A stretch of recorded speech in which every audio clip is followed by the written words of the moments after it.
Last October, the Cubs behind Jake Arrieta shut out the Pirates in the NL wildcard game. Tonight marks the Cubs' first return to Pittsburgh.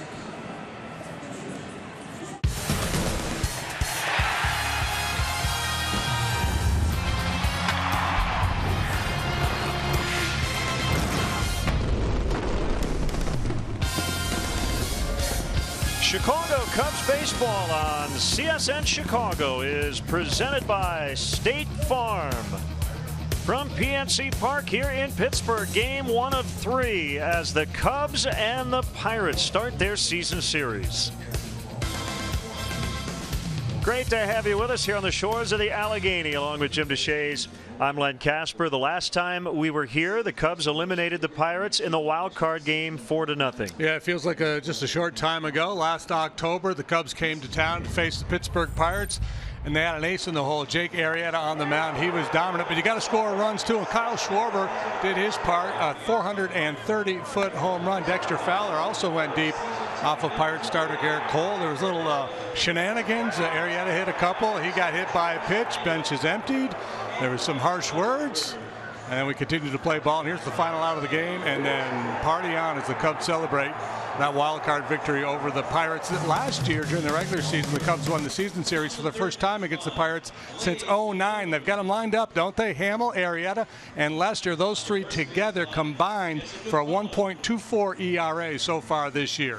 Should be a lot of fun. Two offenses getting on base a ton and scoring a bunch of runs. It is the minimalist, zany suit trip for the Cubs here in Pittsburgh, and we'll get the series started next.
On CSN Chicago is brought to you in part by your Chicago area and Northwest Indiana Lexus dealer, who invites you to test drive a Lexus today. Blue Cross and Blue Shield of Illinois. Through it all. Ford, inviting you to check out their fuel-efficient lineup at your local Ford store or at localfordstores.com. And by Southwest Airlines. Transparency. Low fares. Nothing to hide. Welcome back inside the PNC Park. And not a huge crowd has gathered here, although the Penguins are playing in the second round of the Stanley Cup playoffs against the Washington Capitals tonight. Slight threat of rain. Hopefully it'll be well after we finish this one. And temperatures right now in the low 60s as Jason Hamill will start this series. Tonight, Jake Arrieta will go. Tomorrow night, John Lester on Wednesday afternoon. And the Pirates take the field behind right-hander Garrett Cole. Let's check in on the Cubs Southwest starting lineup. They lead the majors in runs per game at 6.04. And the Southwest lineup has Fowler, LaStella, and Bryant at the top. No Jason Hayward. He's day-to-day with a sore right wrist. Rizzo, Zobrist, and Russell are in the middle. Matt Caesar gets the nod in right. David Ross, the catcher. Jason Hamill, the pitcher. Pirates defensively have been a solid group. Yesterday, a bit of an outlier. They committed 4 errors in their loss to the Reds. A very talented outfield. Marte, McCutchen, and Polanco. Some new faces on the infield at the corners. David Freese, he's new with the Buccos, as is John Jaso, the former catcher DH, has turned into a first baseman. In the middle, it's Mercer and Harrison. Francisco Cervelli will be behind the plate tonight, and our Lexus Pursuing Perfection starting pitcher for the Pittsburgh Pirates this evening is the hard-throwing right-hander Garrett Cole. Through 4 starts, 2 up, 2 down, a 2.78 ERA. He can really rush it up there. He's been known to hit 100 miles an hour. Averages right around 94, 95. 19-8 last year with a 260. He is 7-1 lifetime against the Cubs. Let's get your umpires for tonight. Laz Diaz is back at the plate. Ben May at first. The crew chief is Jeff Nelson at second, and Doug Eddings is at third. The leadoff man is presented by Binny's Beverage Depot. So if Dexter Fowler gets a hit here in the first inning, Binny's Beverage Depot will donate $100 to the Greater Chicagoland Food Depository.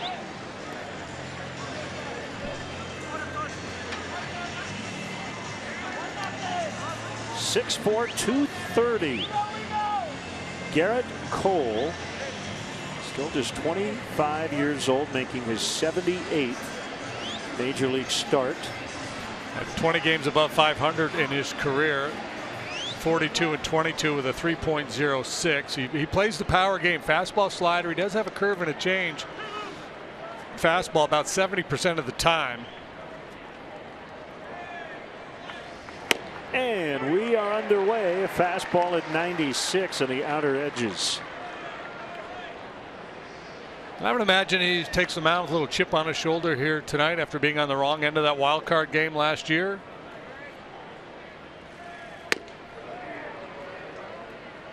That one reaching 97.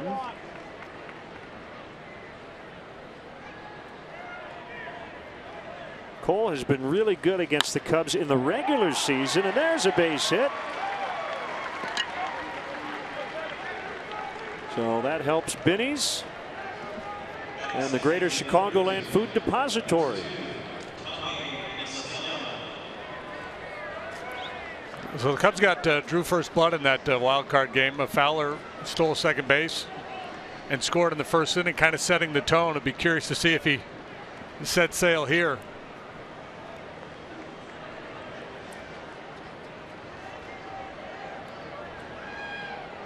60 degrees as we get started, but it feels balmy, doesn't it, considering what we just left? Don't have my big puffy coat on, don't have a ski cap on.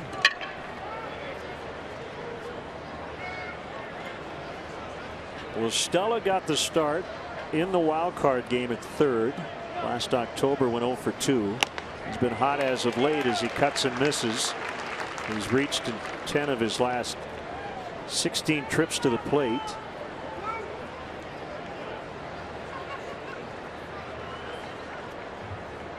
Cole is from Southern California, born in Newport Beach, went to Orange Lutheran High School and then UCLA. He was hitting 100 while he was in high school.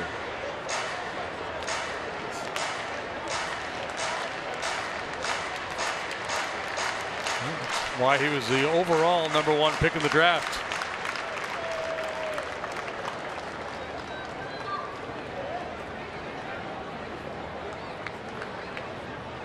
Pitch, and LaStella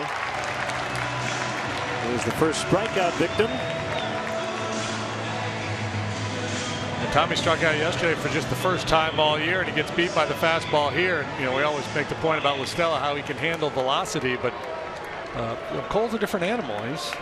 He's not just a hard thrower, but he's an extreme hard thrower. Now Chris Bryant, he's in left. returned to the lineup yesterday after spraining his right ankle 3 days before. As Fowler got a pretty good jump, and he's in on a good throw from Cervelli. It was a close play, but Fowler steals the bag.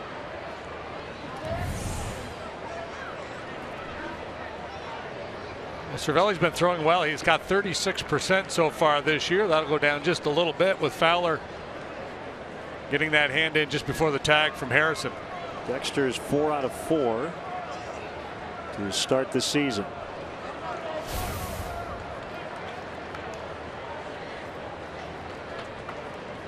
Cole pitched the 5th game of the regular season after dealing with rib cage inflammation during spring training. You would not call him a number 5 starter, though, by any stretch. Well, he's obviously a top of the rotation arm. Liriano, a very talented starter as well. He got a different look in their rotation this year. Juan Nicasio is now with the Pirates. Jonathan Neese over from the Mets in a trade that sent Neil Walker to Gotham. The 2-0 on the way. Bryant fights it off foul. We got a couple kids down in the minor leagues that would not be surprised to see him here at some point this year. Tyler Glasnow and Jamison Tyone, 2 big, hard-throwing right-handers, and if they get here and establish themselves, this rotation will draw comparisons to what's going on over in New York with those power arms.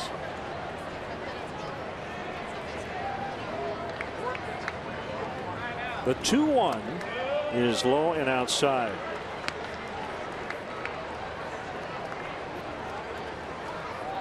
Cubs are 17-6. Best record in baseball. Best 23-game start since 1932. And he walked him. Up and down for the Pirates. They won their first 4, lost 6 of 7. And they've won 10 of 14, including 6 of their last 7.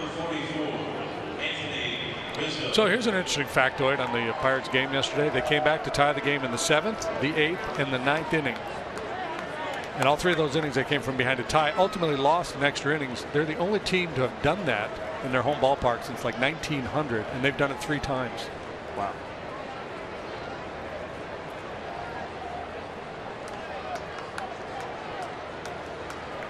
Two on, 1 out for Anthony Rizzo.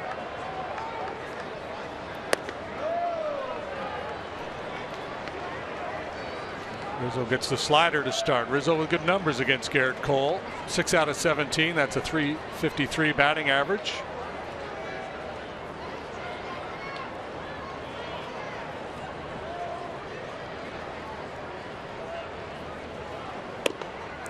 It's outside. Pirates are 3-3 against the Reds. They went 8-11 against Cincinnati last year. It's one thing the Cubs have done. Played a lot of teams with losing records early this season, but they took care of business.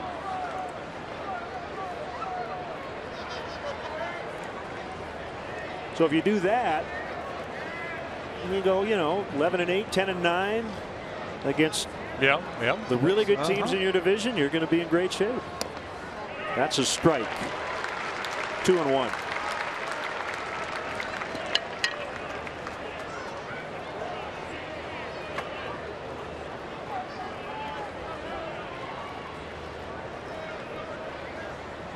An early chance here against Cole in the very first inning.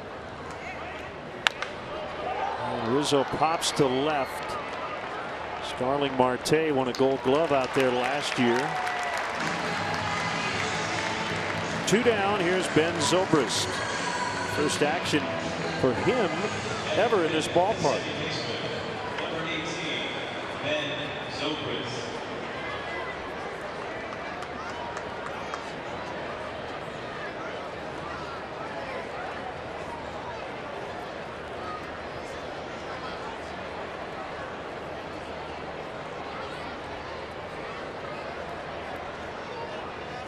Fowler at second, Bryant at first, and the first pitch. Backdoor breaking ball nearly hit that back foot. Front door, I should say.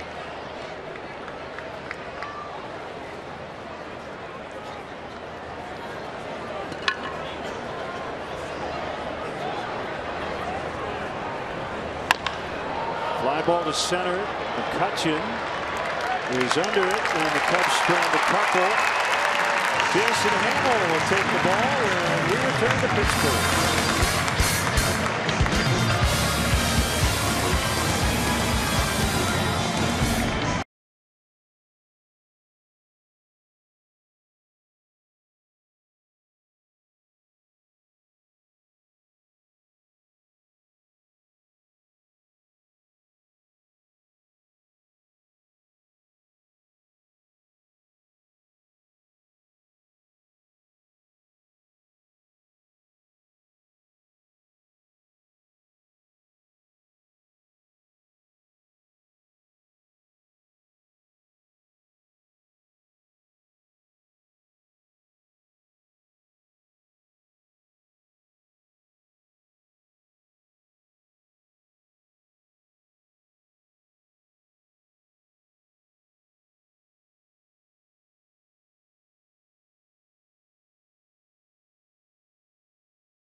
Southwest starting lineup, like the Cubs, they get on base a ton.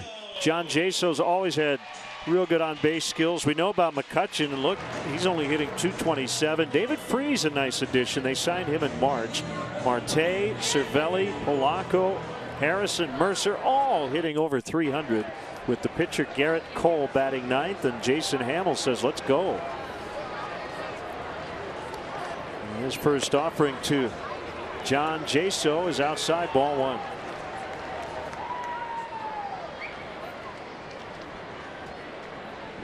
Pirates third in the league in runs, first in batting average, hitting a .290 clip.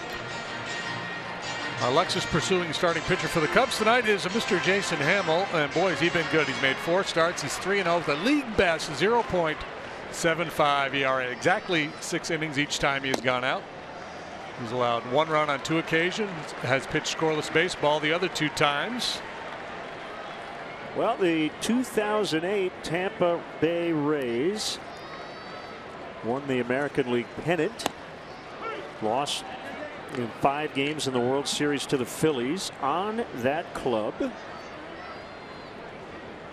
John Jaso, Jason Hamill, Ben Zobrist, Eric Hinsky, the Cubs assisting hitting coach. 3-2. Jaso, a good guy in that leadoff spot, takes a lot of pitches, works counts, and he can swing it. Hitting .306 with a .375 on base. That gets past Hamill, but the shortstop will take care of it, Addison Russell. Well, let's see who's where for the Cubs this evening. Big outfield to cover here at PNC Park. Chris Bryant gets a start in left field. Dexter Fowler center. Matt Caesar spells Jason Hayward in right. Listella Russell, Zobrist Rizzo third to first. David Ross is the hind catcher this evening. Ross will catch Wednesday. Tim Fedorovich likely to start tomorrow night with Jake Arrieta. Here's Andrew McCutchen. We normally see him in the 3rd spot, but he's batting 2nd this season. Clint Hurdle had an off-season project regarding lineup construction. This is a very thoughtful, analytical organization with shifting They brought in a lot of ground ball pitchers, or at least converted pitchers to be ground ball guys. Ray Searage, their pitching coach, is kind of like Dave Duncan used to be with the Cardinals. Yeah, pitch away from slugging, sink it, get ahead of the count, throw sinkers, try to get the ball put in play early, get a lot of ground ball outs. McCutchen, his last 18 games hitting 200, but he had a 3-homer game last Tuesday at Colorado. And he sends one high and deep the other way, and it will go. Andrew McCutchen with a home run, and it's 1-0 Pirates. Some serious pop driving that ball that far into the right center field alley. It's number 6 for McCutchen, just the first one allowed by Jason Hamill this year.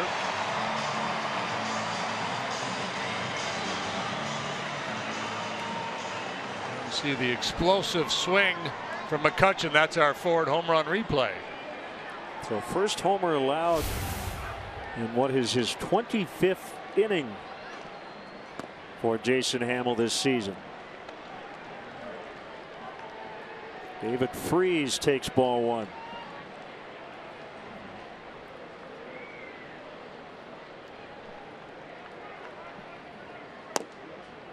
Off the outside corner. Ball 2. 2 good pitches. First one definitely in the strike zone. Second one just missed, but he's got a 2-0 count now on Freese. We might see some long games between these two teams with all the pitches they take.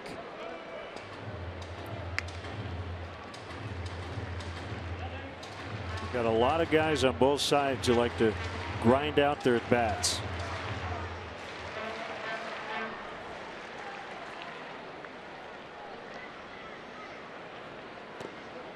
So David Freese, their number 3 hitter,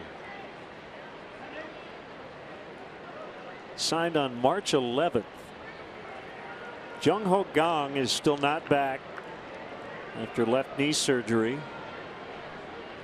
So Freese has been the man at third base, and he lines one into right center.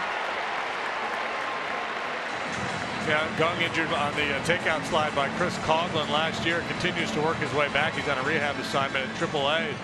No real sense of urgency the way Freese is performing. So I was looking at the Pirates. Going into tonight, as a team, they've played 25 games.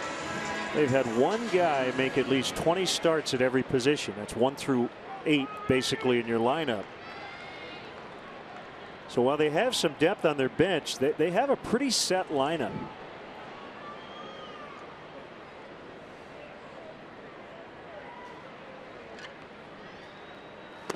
And Starling Marte swings and misses. You know that outfield, right? You're going to run those guys out there every day. Mercer's been solid at short. You know, when Kang comes back, he's going to give them some depth, and they'll be able to move people around a little bit. Rodriguez will spell Jaso late for defense at first base. Now, last year, toward the end of the year especially, they had kind of an offensive lineup and a defensive lineup. That's down the right field line. Caesar makes the catch just into foul territory, and that's the second out. And that'll bring up probably the most underrated player, Francisco Cervelli. He's on pace to catch 130 games this year.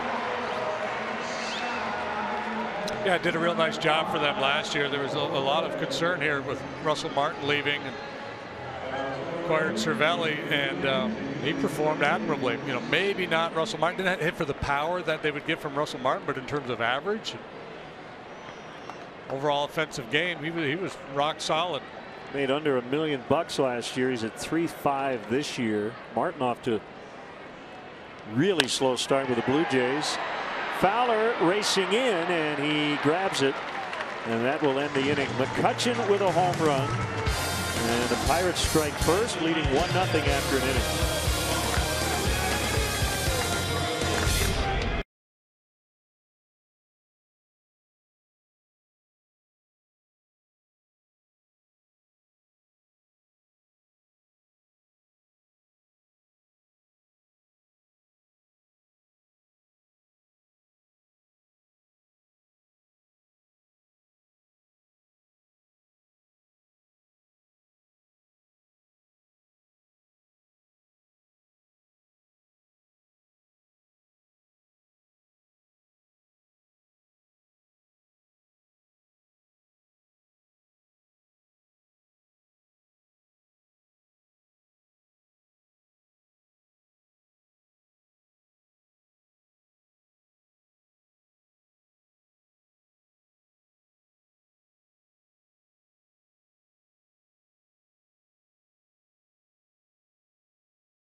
CSN Chicago is presented by State Farm. Hey, Cub fans, you don't have to wait until summer to enjoy your Fridays. Kick off weekends with your favorite team. Tickets are still available for hot Friday matchups, including our May 6th game against the Nationals and the following Friday, the 13th, against the Pirates. Get your tickets at Cubs.com. Some attractive dates coming up. Good matchups. Addison Russell takes ball one.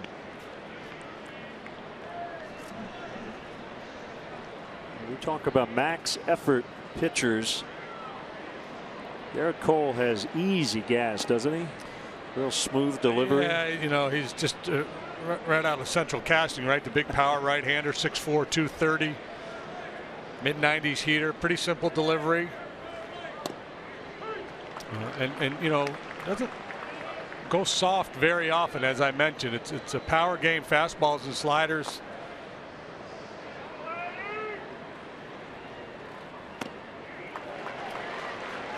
And it's hard to quibble with the success he has had, but you can imagine that if he did have command of a slower breaking ball, that he could just flip up there every now and then, he'd be even that much tougher. There's his 2-2. All over the edges of that strike zone. Las Diaz is not going to be a friend of the pitchers here tonight, I don't believe. Thought he was painting with 98. And the 3-2 and a base hit. So Cole not very pleased right now.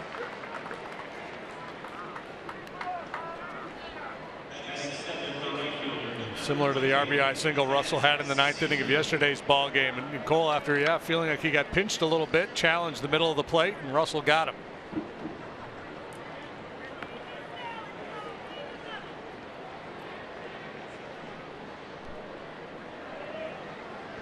Now Matt Caesar had a grand slam on Friday against the Braves. Sunday pinch hit bunt single.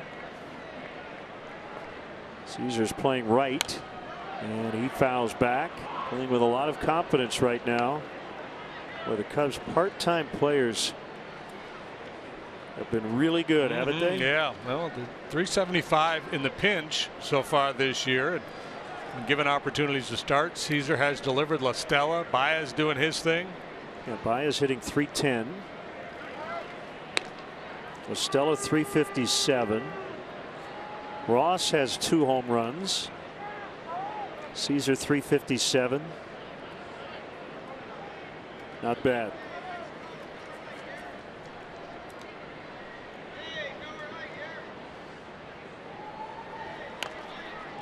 Bunted foul. So did you see the little salary dispute Garrett Cole had in spring training with the Pirates? Yeah. So I guess they have an algorithm, some computer program that figures out salary increases for their pre-arbitration guys. So they came up with $538,000. That was a $7,000 increase from the year before. Okay. The problem was he got a $10,000 All-Star bonus last year, so he made $541,000, and the algorithm did not count that. So Cole and his people looked at the offer and went, "You're offering me less than I made last year?" Well, his agent Scott Boras. So the Pirates admitted that there was a computer glitch. Then they offered him $541. Runner goes. The pitch is mishandled a bit by Cervelli, and the Cubs have 2 steals here early.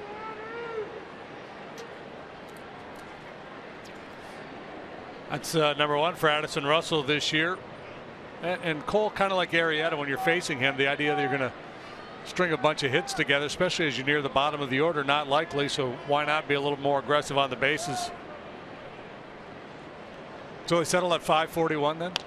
Yeah, and he talked about it, told the Pittsburgh Tribune Review, quote, "They even threatened a salary reduction to the league minimum if I didn't agree." So he did ultimately agree to the second offer.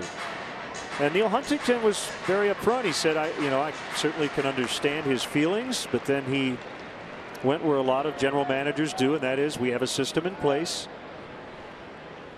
Swing and a miss as he strikes out Caesar. And Huntington also said, look, once you make an exception, the quote is, how do you draw the line if it's only for MVPs? What if someone wins a Cy Young? So their thing is the 0 to 3 guys, they have their system and they're going to stick to it. That's what, you know, a lot of general managers have the philosophy that once you are in arbitration or become a free agent, you've got this leverage, this hammer. We fully expect you to use it. Until that point, we have this leverage and we're going to use it. So would $5,000 extra make Garrett Cole happier? Nah, I don't think so. I think just the idea that he might get a salary reduction was a little bit of a slap in the face, and I get that. I certainly understand that. 1 strike on Ross. Cubs trail 1-0. There's always the concern that you're going to alienate a star caliber player, that when you decide you want to try to sign him to a multi-year deal down the road, he will remember that. But odds are, when you write that big old check and say, look, we love you this much, the guy's going to forget about the $5,000 a couple of years ago. Harrison for out number 2. Russell is now at third. Yeah, I have seen no sort of evidence to indicate that pre-arbitration salaries seem to affect what players do 3 or 4 years later when they become free agents.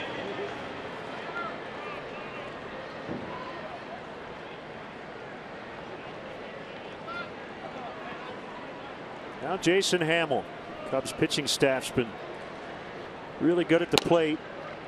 Hamill actually got a pinch hit appearance a few days ago.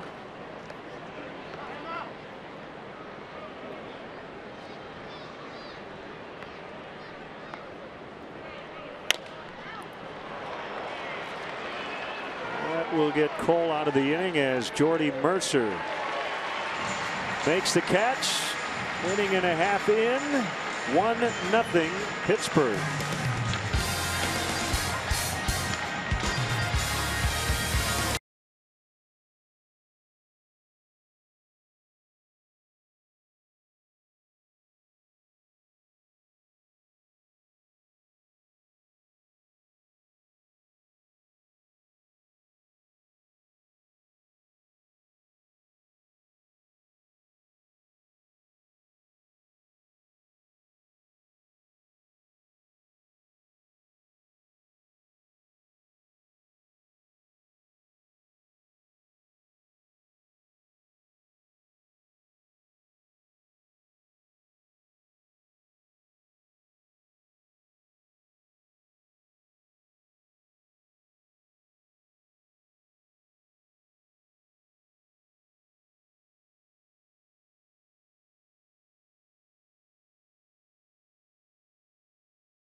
Tool player in center field. Starling Marte is probably a 4.5 tool player, and Gregory Polanco, man, if he figures it out, and it looks like he is figuring it out, we're going to have the best outfield in baseball for a long time. Yeah, McCutchen 29 years of age, Marte's 27, Polanco 24, and Polanco for a couple of years regarded as the Pirates' best prospect, and a little bit of a bumpy ride for him early in his career, but yeah, it looks like he has turned a corner. Posting some pretty impressive numbers this year. Well, they believe in him. They signed him to a 5-year extension on April 5th, plus a couple of club options. So if he turns into what they think he will, he's going to be a great bargain in terms of his salary. By the way, it is very lightly raining. He started to come on in the second half of last year. Hit 237 before the break, 276 after the All-Star break, with better power numbers.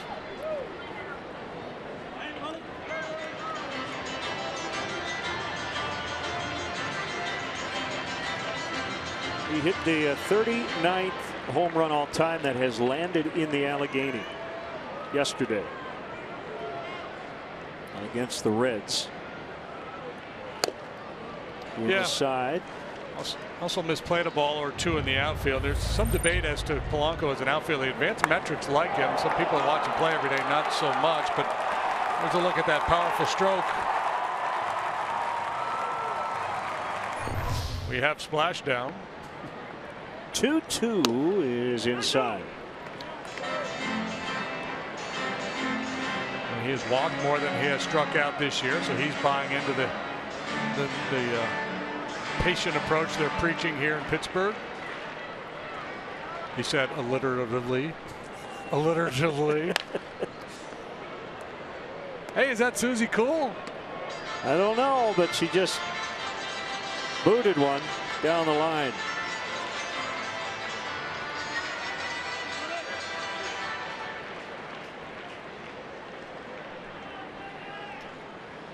Time to break out the ponchos.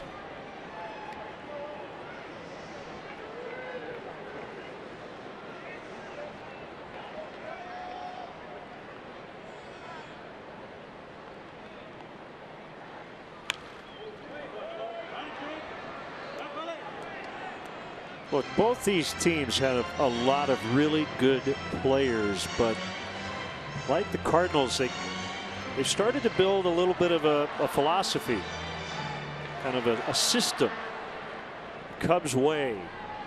We talked about how the Pirates have very specifically done things with their offense, with their pitching staff, and you're right, there's been a big time buy-in.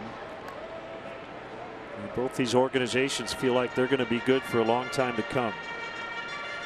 Yeah, the on-base percentage leaders, Pirates leading the way. A lot of that is due to their batting average, but they are taking their walks, showing more patience. The Cubs, of course, walk more than anybody in the game. Scooped by Anthony Rizzo, and that'll go 3-1. Time now for greater coverage of baseball, brought to you by T-Mobile, and the top 3 records since the start of last season all reside in the National League Central. Not a big surprise.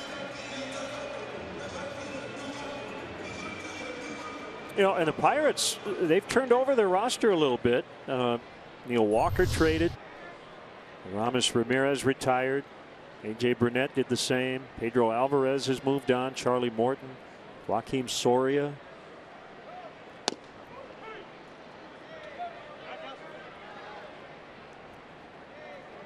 And Harrison playing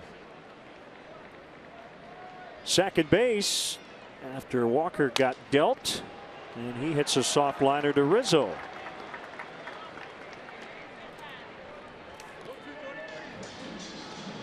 So this Sunday is Mother's Day, and Wrigley Field is going pink to promote breast cancer awareness. Join us as the Cubs take on the Nationals. First pitch at 1:20. Up to the first 5,000 fans in the Budweiser bleachers will receive a Cubs Save Second Base t-shirt, air quotes, presented by Advocate Healthcare. Prior to the game, the Cubs will have a special ceremony to honor breast cancer survivors. For more information, visit Cubs.com.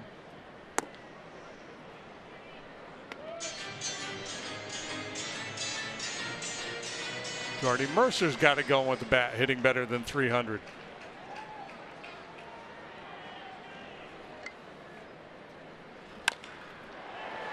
And he rolls one into center.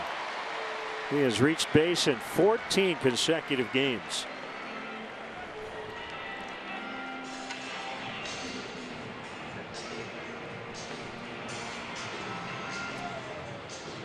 And Cole, Garrett Cole, he's not an automatic out either. He can handle the bat.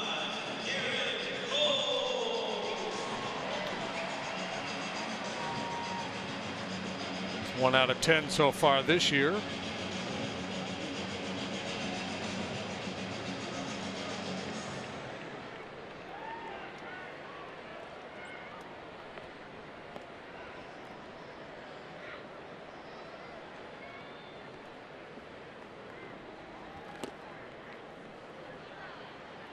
Jason 93-94 with that fastball tonight. Slider is his out pitch. He gets a lot of swings and misses on his slide ball.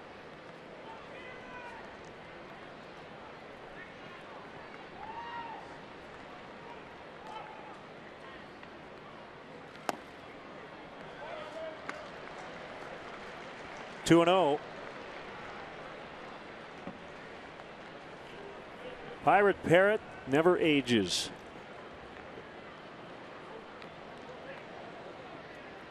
Always green behind the ears. That's a strike. It's an interesting concept. A mascot that ages. Every year it gets a little thin on top, starts to turn a little gray.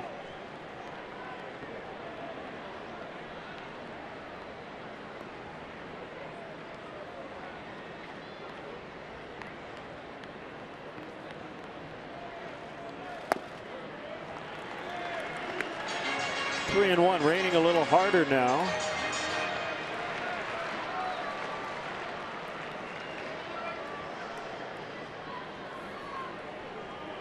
Well, good four-seam fastball, outer third. Above the knees will work just fine here. That's it. The flex off Hamill's glove, right to Zobrist, and that is out number 3. So 2 in the books. It's 1-0 Pirates in the rain from Pittsburgh.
We'd like to send out get well wishes to Diane Holt, who is recovering from a broken hip. She lives in Northbrook, Illinois, watches every game, and has found Cubs baseball to be the best form of therapy. Also like to send out a happy anniversary, happy belated anniversary to David and Connie Link, big Cub fans in Michigan City, Indiana. And they're celebrating, or did celebrate, their 54th anniversary a couple days ago. Michael Hugas also would like to send out birthday wishes to his dad, Jim, and his girlfriend, Shanna. He said belated happy anniversary wishes. I thought it was a make good. Lori, happy. No. Okay. Yeah, I want to wish my wife.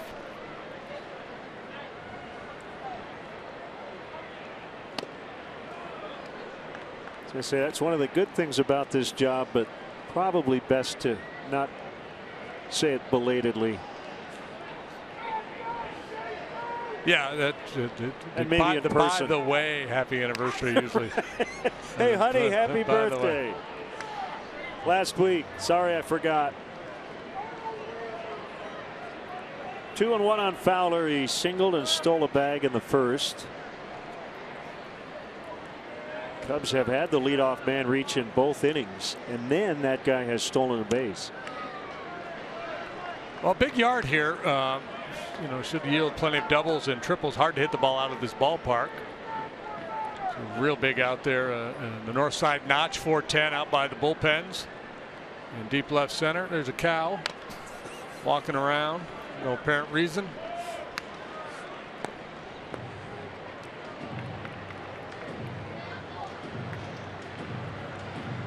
Yank it down the line and right. It's reachable, just 320, but a high wall there, 21 feet tall, to honor Roberto Clemente.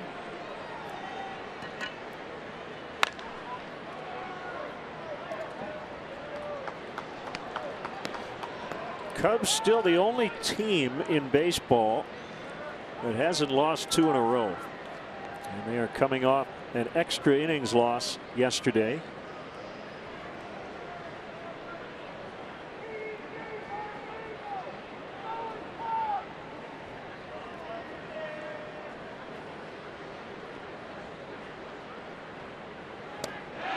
And he's on again. Major league leader in on-base percentage. Came in at .470, and he's been on both times.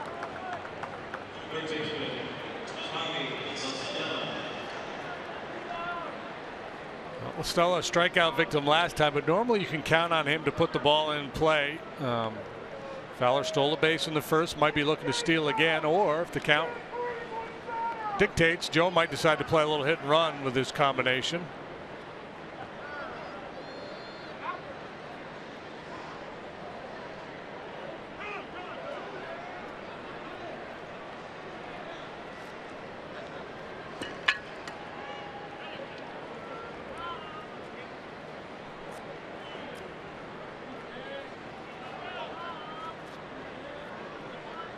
Freeze is in at third. The pitch. Outside for ball 1. Was that Garrett Cole? I'm guessing. Somebody wasn't real happy.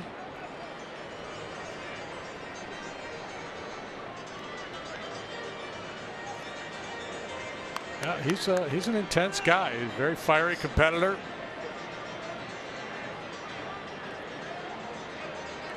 Talking with Steve Blass, who's over doing Pirates either radio or television tonight.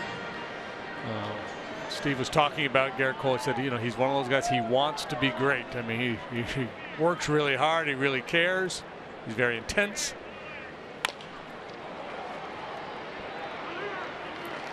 That's the first out. Polanco gets Stella.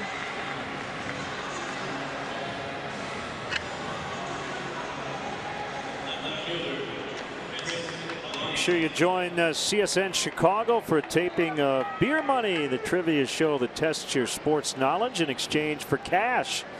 Luke Stuckmeyer hosts the next taping. That's this Thursday at 6 at Turtles Bar and Grill in Chicago. Beer Money, presented by Coors Light. Bryant walked in the first.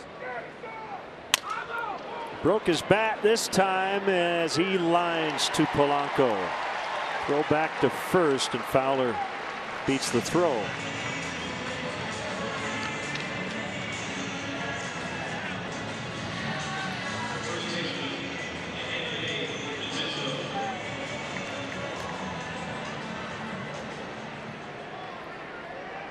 So 2 down. Looks like Jaso had an issue with one of his spikes.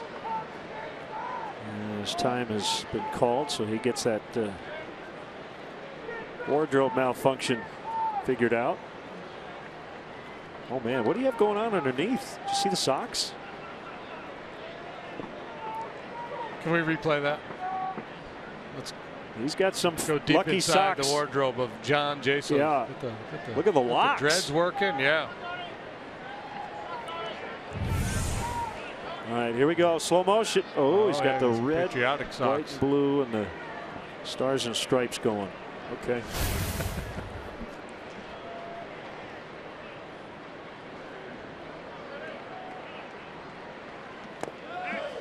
Jason had to move out from behind home plate because of he had suffered a couple significant concussions in 2013 and 14. It's a real tough time.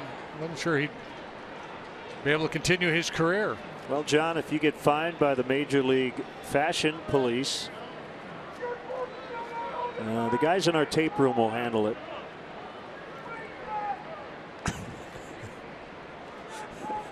I don't think the uniform police get too worked up about the socks. No, especially when the pants are going down to the soles of your shoes.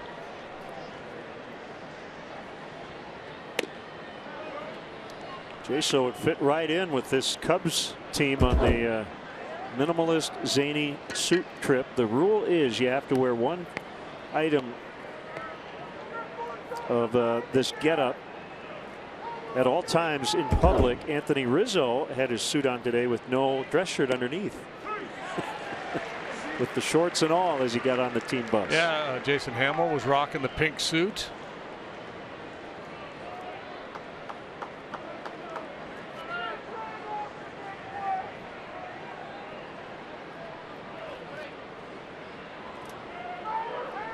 The 2-1 and Rizzo missed it. 99. That's firm.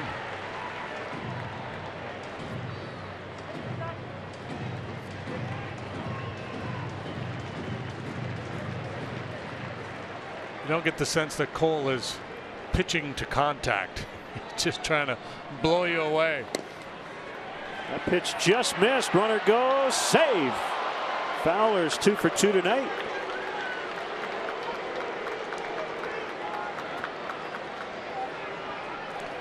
It looked like a pretty good pitch. Yeah, and I think the Pirates were unhappy about that. Yeah, they're taking a look at reviewing the video. Maybe a little bit inside. And I don't know that he ever touched him.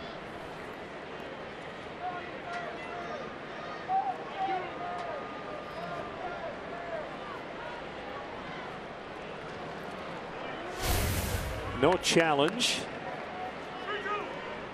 So a runner at second. The Cubs have had a man in scoring position in each inning. 3-2 on Rizzo.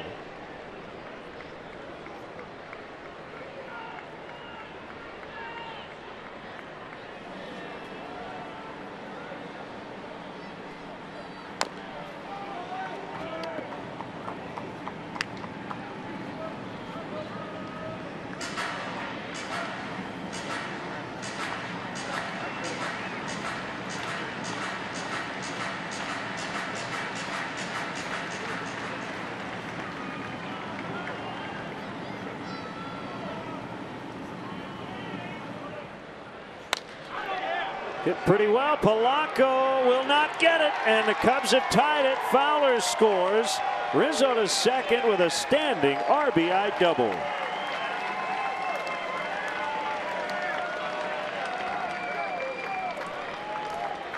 Boy, short and compact. That was a pretty swing by Rizzo.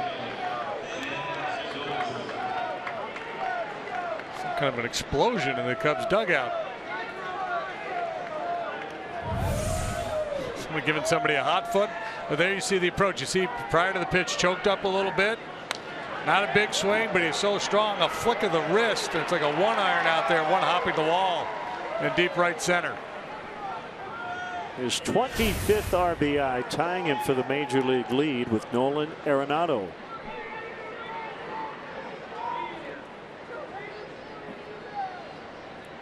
Here's Zobrist. Tied at 1.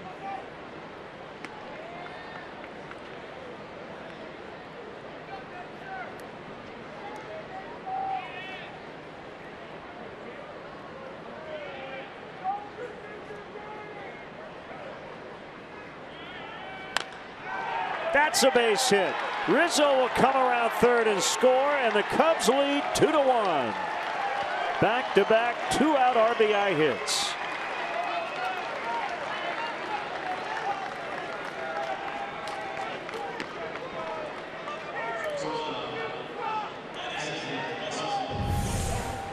I say it time and time again, yeah, velocity matters, but it's about location and then getting hitters off that velocity a little bit. And Cole, he's got a good slider, but the left-handed hitters, he hasn't really shown that changeup to it. Ray Searage now going to come out and talk to his right-hander, try to settle him down a little bit. I think when you throw as hard as he does, there's a tendency to just try to overpower everybody, to muscle up. As the hitters get that second and third look, they time them up a little bit, start to make better contact. Former Tampa Bay teammates have a chat. Clint Hurdle's coaching staff, by the way, a few days ago, including Ray Searage, extended through next season.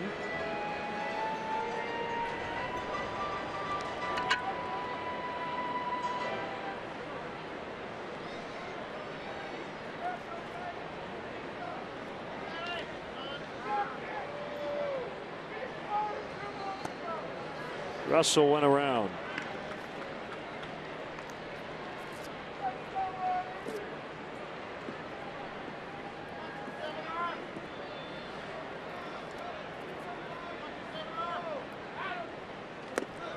Yoenis Cespedes has knocked in a couple on a home run tonight against the Braves, so he has 25 RBIs with Rizzo and Nolan Arenado. 4-0 Mets. They got those runs off Mike Foltynewicz. He Replacing just got Bud called Norris. up, yeah.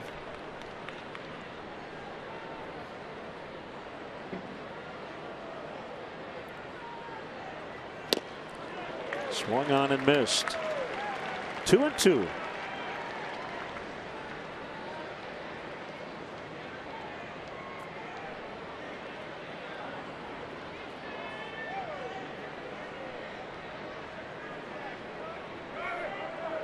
Runner goes, and a called strike 3. So it doesn't matter what happened at second. The inning is over as Russell strikes out. Cubs doing what they do, having some fun on the road, and they've got a lead tonight, 2-1.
started the night with an 0.75 ERA, off to a great start, and he's got a 2-1 lead.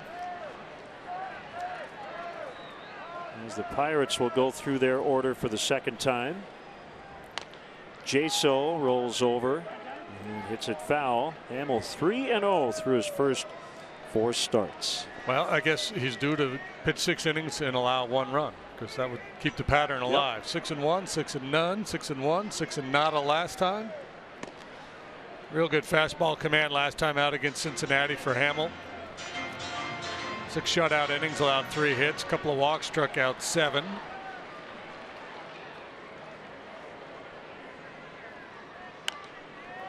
.66 of his 96 pitches in that game were for strikes. Yeah, as good as he was, it was his teammate Jake Arrieta, 5-0 with an ERA of 1 and a no-hitter, who won the Pitcher of the Month award in the National League. The 3rd consecutive time he has done that. So first National League pitcher to do that. As Jaso strikes out. First punch out for Hamill. Fans, join the Cubs season ticket holder waiting list. Do it today. Claim your spot in our lineup for season tickets. It's easy. It's free to register. For details, visit Cubs.com/waiting list. The Pitcher of the Month award has been given out in the National League since 1975. And Arrieta, the first ever to win 3 consecutive months.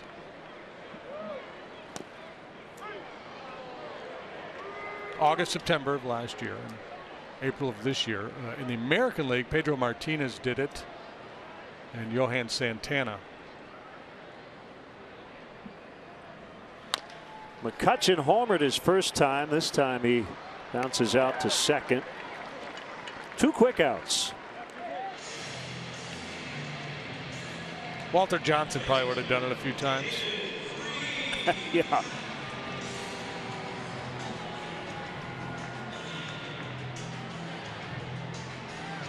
Today's the anniversary of the double no-hitter. Hippo Vaughn and Fred Tony, 1917 on this date. Both pitched 9 no-hit innings. And then the Reds got to Hippo in the 10th. And Fred Tony pitched a no-hitter, 10 inning no-hitter.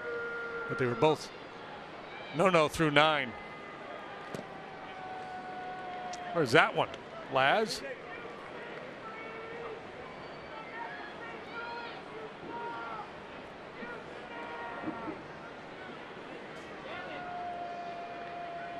Hamill's 1-0.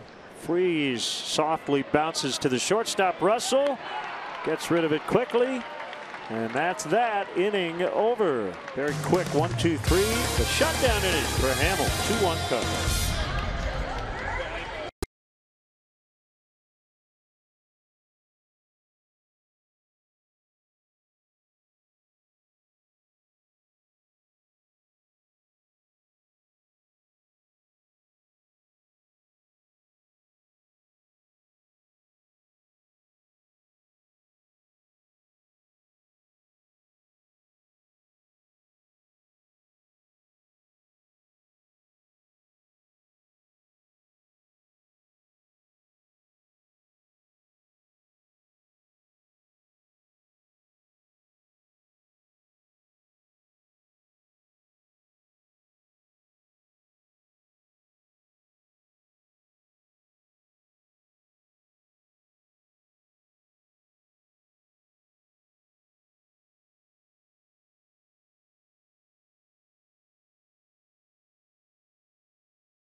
Caught up on a busy day in sports with Sportsnet Central, presented by GMC. Pat Boyle and Mark Shanowski recap scores and highlights of tonight's game. Get you the latest on the weekend moves made by the Bears and more tonight after Cubs post-game live right here on Comcast Sportsnet. Susie Cool, Pirates ball girl, tweeted us. She is not here on this homestand. Oh, okay. So somehow word got to her that you were asking if she were here, and she's not. I just remember last year when they introduced the ball girls, and then one of them was named Susie Cool, and I thought that's pretty cool. Inside on Matt Caesar. 2-0. Maybe she should go out with Joe Panic. Even each other out. Opposites attract. Another pitch Garrett Cole thought he should have had. 3-0.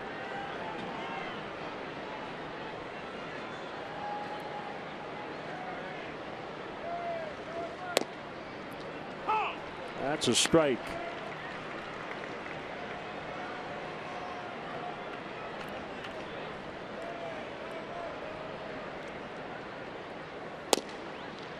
Man, popping that leather.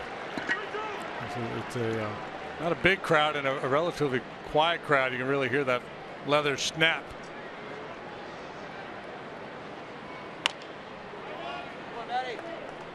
Devin Mesoraco has a torn labrum in his left shoulder. So he goes to the DL. Remember, he had hip surgery last year. Goodness. Dodger pitcher Josh Raven, 80-game PED suspension. He was on their 40-man roster, but he was out after breaking his left arm in a car accident.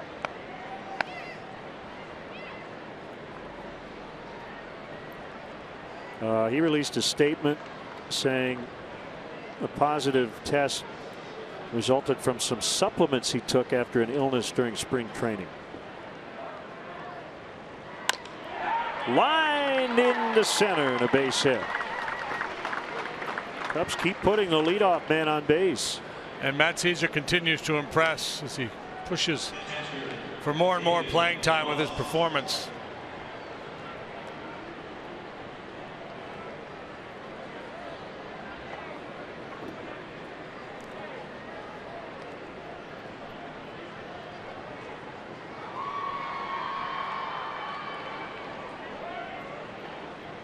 Cubs have fully embraced the running game here tonight. Caesar a candidate to try to steal a bag. There he goes, and Ross fouls. A little hit and run. He got a nice jump. Probably would have had the bag stolen.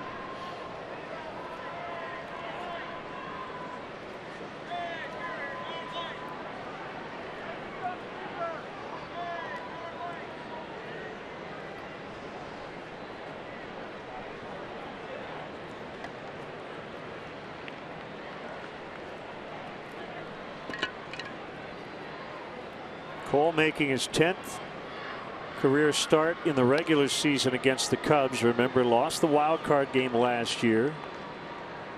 5 innings, 4 runs, but in the regular season 2.88 and a 7-1 mark. He's 5-1 at Wrigley Field.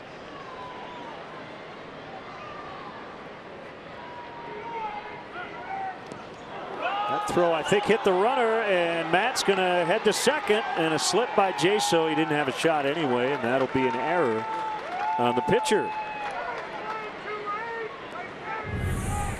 Well, and I think all the running they have done tonight, forcing Cole to pay more attention to base runners, results in the E1. Caesar taking a little extra time out there. The ball got him in the ribs, somewhere in the midsection. Yeah.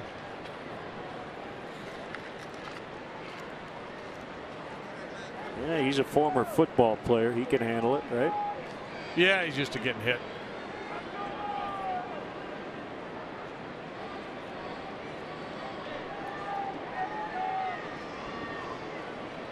Cubs are 8-2 when David Ross catches. And his catcher ERA is 1.64. If he had enough innings to qualify, that would lead all major league catchers. You got him right in the ribs. Hey.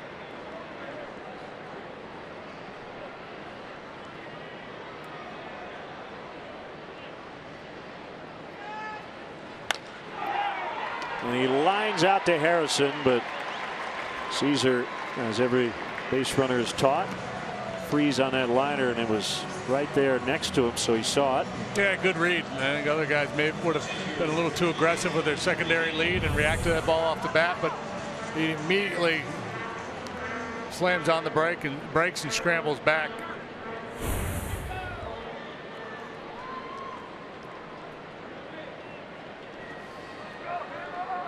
Cubs starting pitching with a 2.27 ERA. Foul ball to third. So with the rainouts last week, Kyle Hendricks, the one guy who gets pushed back a lot, he will open the National Series Thursday night. That keeps Arrieta and Lester in line after Hamilton tonight.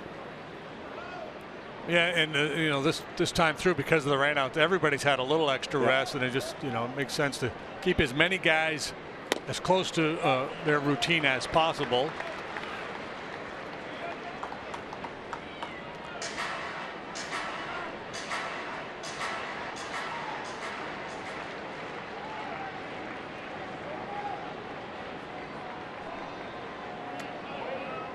And if the bullpen weren't so well rested, it would make sense to have Hendricks sitting out there in the bullpen with his spikes on, available to work in relief. Yeah, I mean, you've got 8 guys out there who all need the work. Yeah. Be hard pressed to remember another season 4 weeks old at which no point has the bullpen been tired. Has anybody pitching wise really been overly taxed?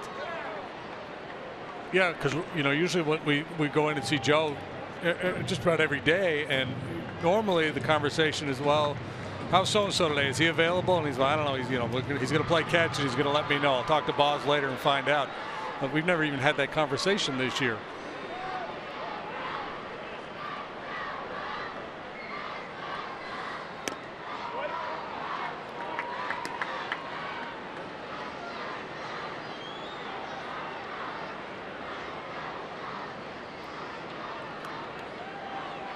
Two and two.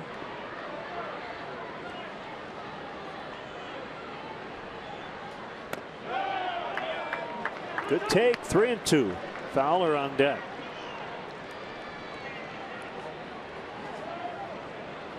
Real quiet crowd tonight.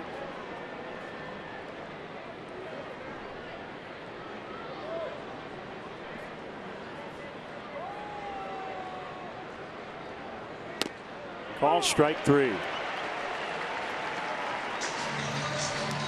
Sure, there'll be a little more energy in the Penguins building tonight for the playoff game, right? Maybe it's because we're so far removed from the people. Way up here on our perch.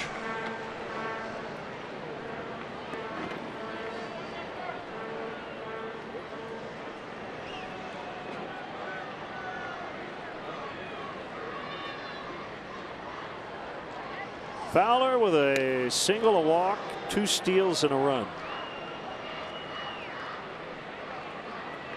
Did not win the National League Player of the Month. It was Bryce Harper, but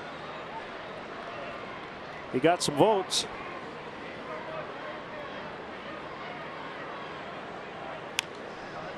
How about Harper? What did he do? Golden sombrero, I think, yesterday. No, did he really? Even though they won in St. Louis. Yeah, 0 for 4 with 4 strikeouts. Yeah, and I believe I read where did he go hitless in that series? I think he did. And they swept the series anyway.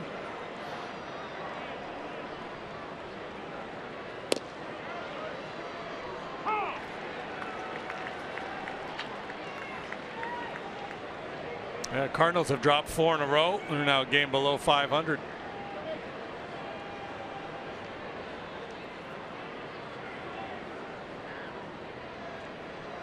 Cole steps off.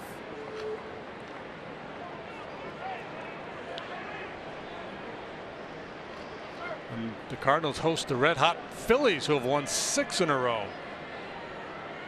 They have the longest winning streak in baseball.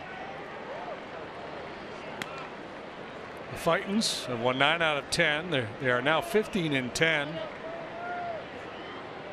hitting .229 as a team. They're last in the league in runs scored, but the pitching's been really good. Starting pitching.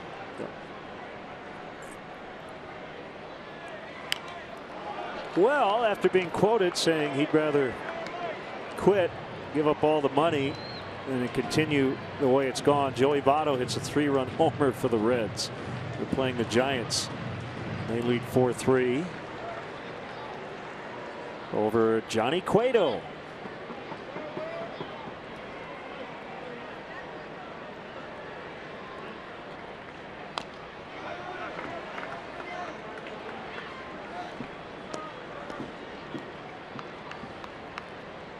Joey Votto is not used to struggling like he has. He might be the first to tell you he's not handling it well. Talking about leaving $200 million on the table. Yeah, somebody needs to sit him down and say, young man, you're going to be fine. Take a breath. It's a hard game, though, as Dexter Fowler just found out, as he swings and misses on the changeup to end the inning. Cubs lead this one 2-1 in the 4th.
Our viewers watching on Colo Telephone Company in Colo, Iowa.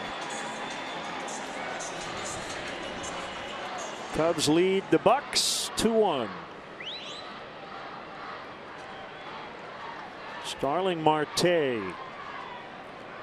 Yikes. Ooh, over his head. He is a hit by pitch magnet. He and Anthony Rizzo, and he nearly got plunked on a bad breaking ball.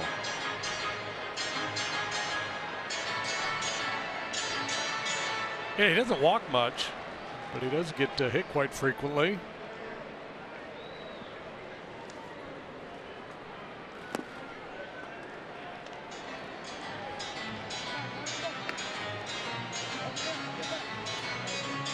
He's only walked 3 times this year. He's been hit by a pitch 5 times.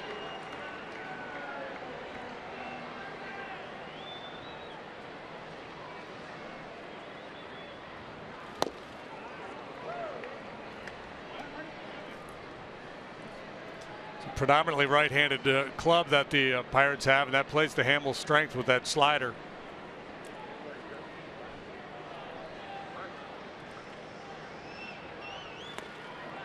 I think it's just disappearing on Marte. Sees it in the zone, gets it started, then it vanishes. Slip sliding away. So I mentioned 5-tool players earlier. Andrew McCutchen is one of those guys. I think I said Marte's like a 4.5. He has not hit 20 homers yet in his season. He'll hit a lot of doubles. Hits for average. Steals bases. Excellent arm. Plays defense.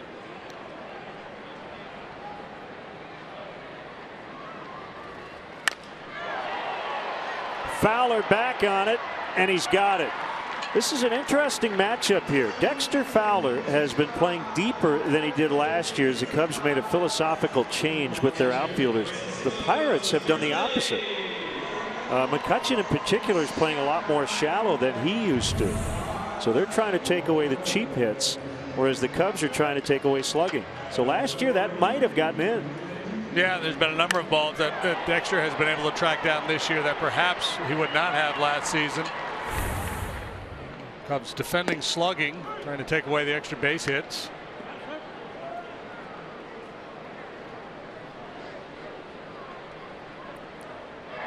Should we make the 5-tool thing the 6 tools and talk about plate discipline? Well, that's what I was just going to say. You might have to amend the tools to include patience. I mean, with all the emphasis now on base percentage. And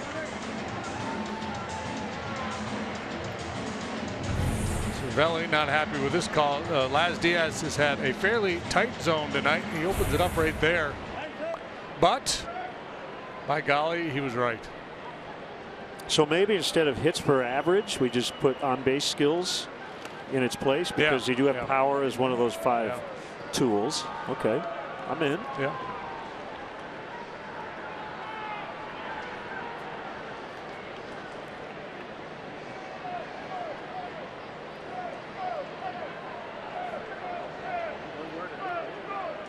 I still think we could come up with 6 with game, awareness, instincts, however you would like to phrase it. We could go 7. We could go straight up 7. We could, on base as the 6th tool, and we could go instincts as number 7.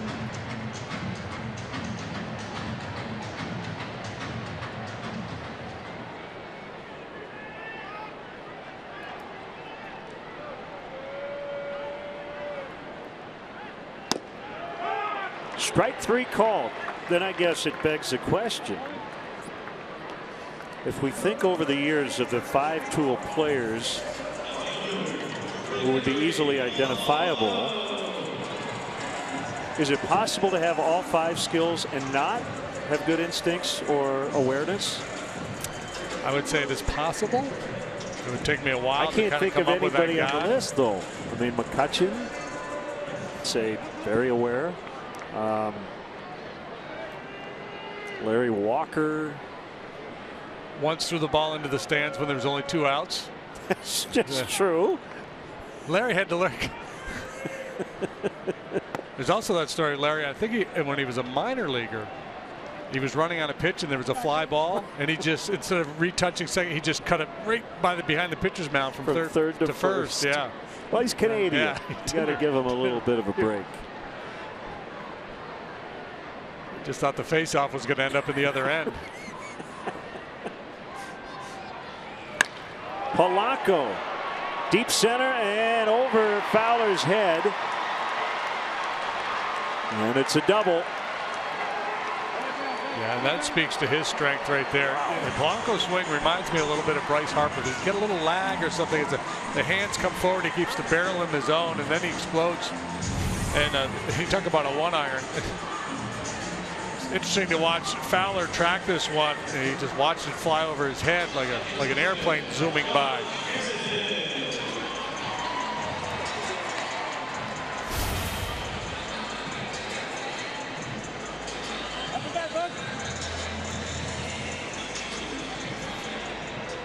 It's a pretty deep lineup when the likes of Harrison is in the 7-hole.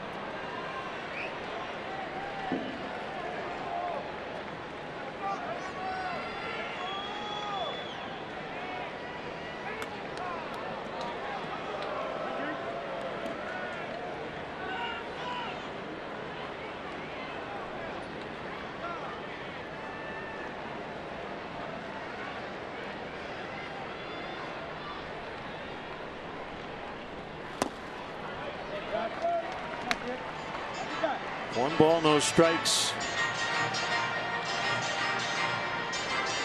What has Jason done best in terms of these 5 starts? We know about the numbers. What's been the key? Just fastball command? Fastball command, I think, because when he struggles, a lot of times that's a problem. I think repeating his mechanics, not flying open. Rainbow to right. Caesar drifting back. And Hamill through 4 with a 1-run lead over Garrett Cole and the Pirates.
Patrick Mooney, our Cubs insider, on CSNChicago.com, presented by Nationwide's Jeff Vukovich, serving the community for 38 years. Go to jeffvuk.com. Nationwide is on your side, and we'll get the scoop from Patrick on Wednesday afternoon. Final game of this series and road trip on Wednesday. Then back home for 10. This game playing out like so many games between these two clubs in the last few years. Well pitched, low run games. Estella skies foul.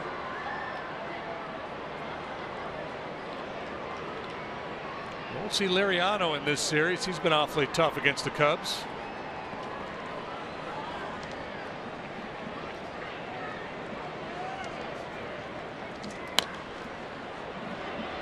Marte racing over toward foul ground, the slide, and a good attempt, but he can't get it. Long way to go and a short time to get there, and La Stella stays alive. Arrieta, Nice tomorrow. Nice is 3-0 despite a high ERA. And then John Lester, 2-1 with a 183. He could have 4 or 5 wins easily. Juan Nicasio has pitched well for his new club. He's 3-2 with a 333. So the starting pitching expected to be a strength for this club. It's just been so-so. They're middle of the pack in terms of ERA. Swing and a miss, strike 3. Of course, they did have a series in Colorado. Tomorrow, it's going to be that guy, Jake Arrieta. And our upcoming schedule brought to you by Travel Wisconsin. Plan your fun today at travelwisconsin.com. So there's Jake's line in the wild card game. 11 punches, 5 hits, 9 shutout innings without a walk. Ball 1 to Bryant.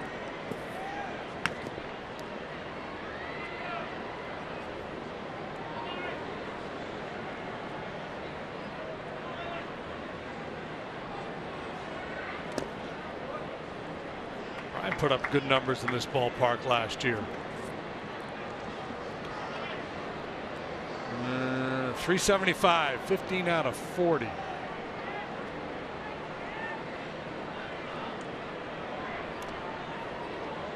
was a pitch kind of like that. I can't remember who was pitching. It was a ball inside, in on his hands, and he pulled his hands in and hit a line drive off the wall in deep right center. It was Giancarlo Stanton like to hit it on a line the other way that far.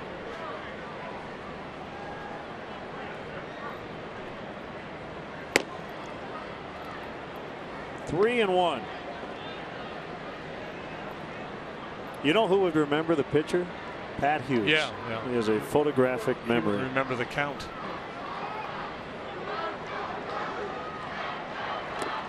Ball 4. 94 pitches now for Cole. Just getting started here in the 5th inning. Rizzo with a game-tying RBI double in the 3rd, and then scored the go-ahead run on Zobrist's base hit. Both came with 2 outs.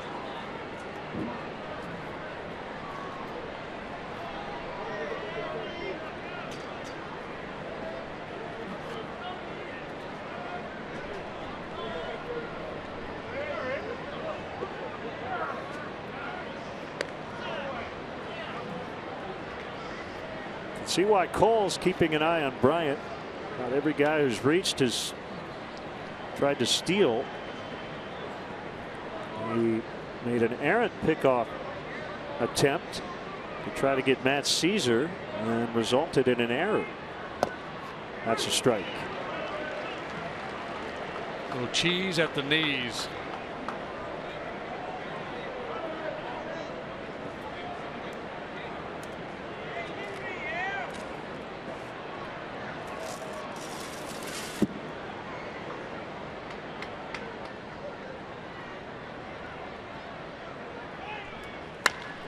Line shot deep right, off the wall. Bryant to 3rd. Gary Jones puts up the stop sign as Rizzo has a double, his 2nd in 2 at-bats. So off the Clemente wall, he hit it about 15 feet up that wall. Just missed a home run. Was that ball ever blistered? His last 2 times up, he's put on a show. Double. Toil and trouble. Low gas. Look at that swing.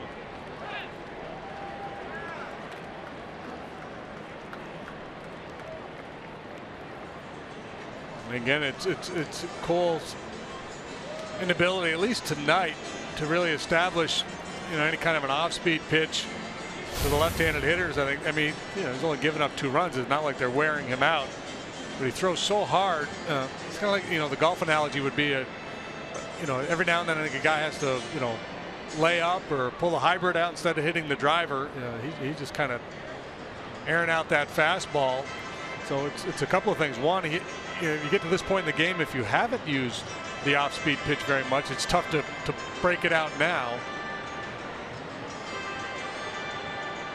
And the other part of it is you're not going to get any early outs. He's not getting early contact, and that's what's leading to that high pitch count. By the way, thanks to our friends on Twitter, it was Francisco Liriano off whom that Bryant hit that. Chris Bryant hit that screamer to right center last year.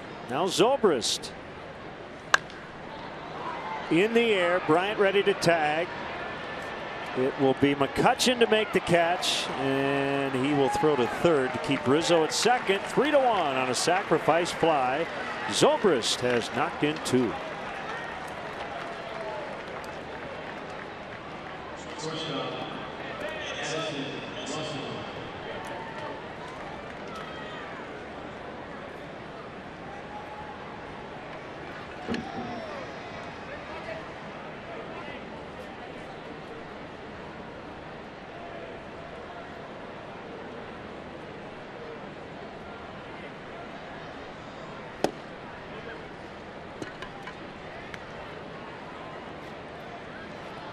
Ball one to Russell. 2 leadoff walks in this ball game by Cole, Fowler, and Bryant. They both have come around to score. It's probably the last inning for Cole. His next pitch will be his 100th, and he is due up second in the bottom of this inning.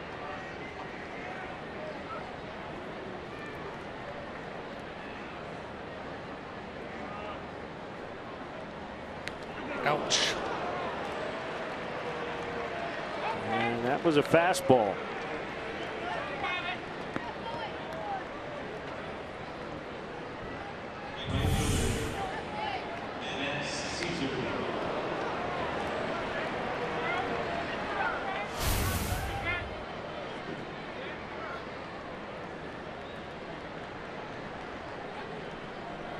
These two teams get hit a lot.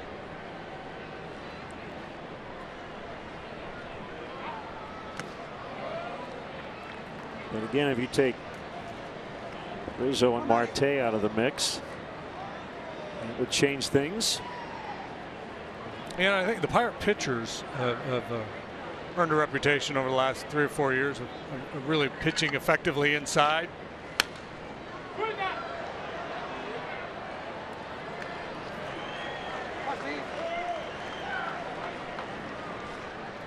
Clint Hurdle chomping on that gum. It's his normal MO during a big league game. His 6th year managing the Pirates. Won 446 games. That's the 7th all time in Pirate history. Not a great run. They're trying to figure out a way to win the division. You win 98 last year. You finish in second, and you've got to face Jake Arrieta in a loser go home game. So they've been the 2nd place team in this division each of the last 3 years. Twice have been a one and done playoff team. 3rd time they've made 3 consecutive postseasons. Can you name the other 2? They hosted it each time, right? The wild card game. Didn't they yes. host the Reds? The other 2 times they won 3 in a row. 3 in a row. To the playoffs 3 times in a row. 70, 71, 72. Yes.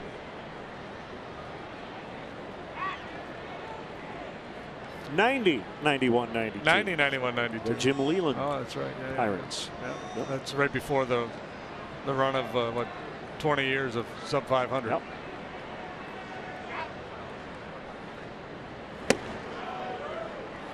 Ball 4. They are loaded, and that might be all she wrote. Here comes. Yeah, starting to, you know, that run, that arm side run up and in like that, starting to lose command of the fastball. It's indication of fatigue.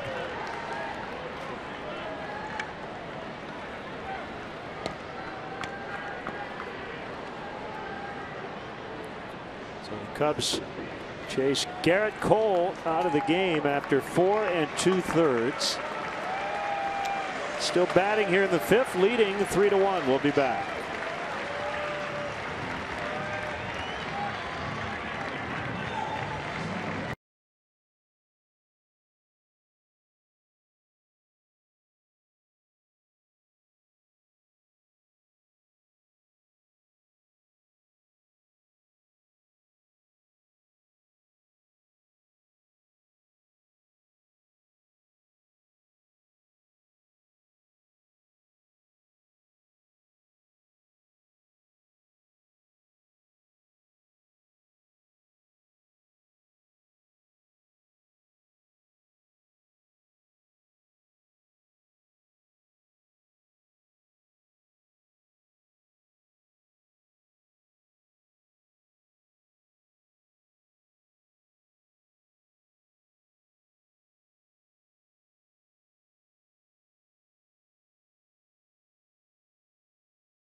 Sunday call to the pen. This is A.J. Schugel. The Pirates, like the Cubs, have an 8-man bullpen. And he will be charged with getting this final out. And that's probably all he'll get. Schugel on for the 8th time. This is his first season in a Pirate uniform. Last year he spent a little time with the Diamondbacks. 5 appearances for the D-backs last year. After a pretty good run at Double-A and time at Triple-A as well last year. Originally a member of the Angels organization. Sinker baller, not a hard thrower.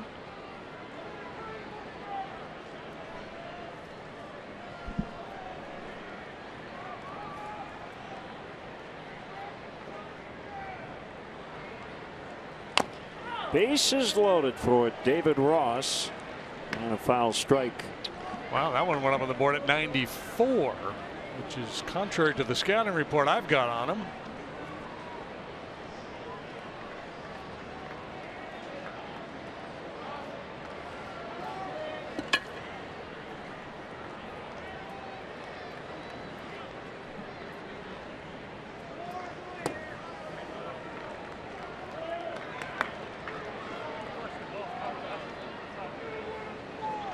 Rizzo at third, Russell second, Caesar at first.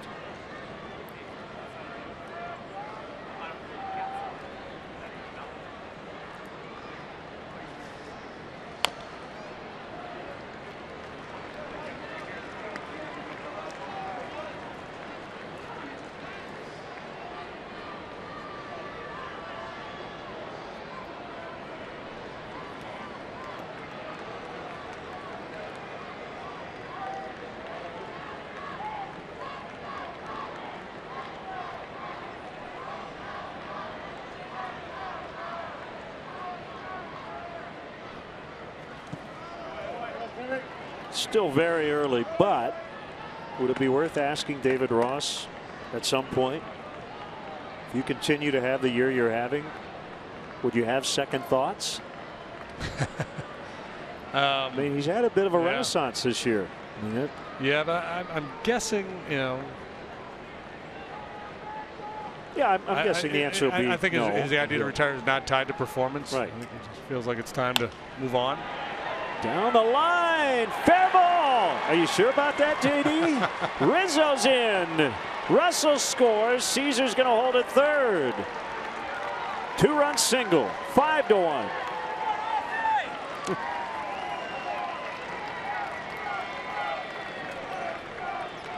And those runs, of course, charged to the starter Cole, so he gets no help from Schugel out of the bullpen, although it wasn't the ball really blistered by David Ross, but it certainly was well placed, and now some breathing room for Jason Hamill. Let that one get deep. Wait, and then just serve one down the right field line.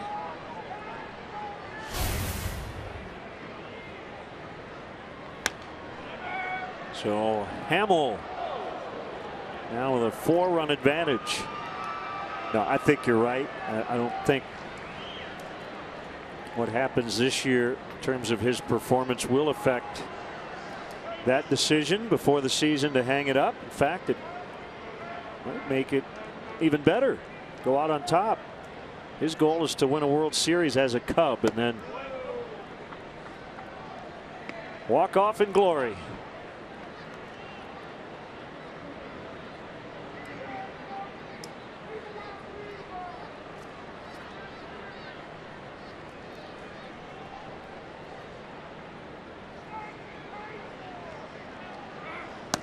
Ross takes off. He's trying to get in a rundown to allow Caesar to score. Caesar takes off for the plate. The throw there.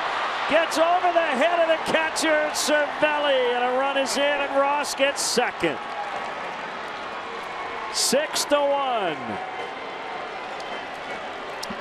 I believe the Pirates were victimized by the same play in the ballgame yesterday by the Reds. Yeah, it's time to take a gamble. You got the pitcher up there, first and third situation. And the thing here, Caesar, you have to realize the play's got to be made at home. You have to force them to make that throw home. Matt started to retreat towards third base. That's just a high-risk play where you're willing to make an out at home plate. If they execute, basically you're giving the other team an opportunity to mess up. And they did. That's strike 3 on Hamill, and the inning is over. Cubs add 4 to their lead. It's now 6-1.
Are you in charge of planning your next social gathering? Plan a day or evening at Wrigley Field and enjoy special perks only available inside the ballpark.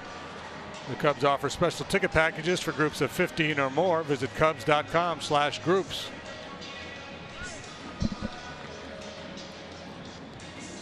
So we've got changes defensively. Javi Baez comes into play second, and Ben Zobrist heads out to right. I assume everything's all right with Matt Caesar, but we will find out.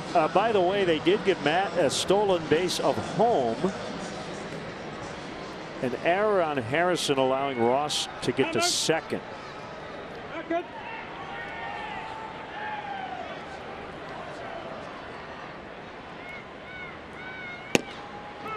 Strike called on Mercer. Yeah, one of two things. Either Caesar might have hurt himself sliding home, or just, as Joe says, he wants to see how it plays. He likes to take a look at different things, and he's got Zobrist out and right. Baez now at second base. This is Zobrist's first experience at another position with the Cubs, right? Second base exclusively. To this point, so the super utility guy gets to be super utilized. 2-2.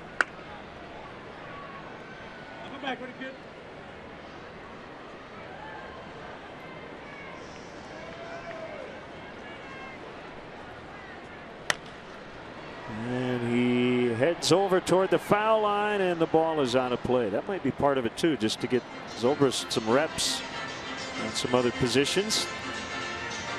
Work off the rust, maybe.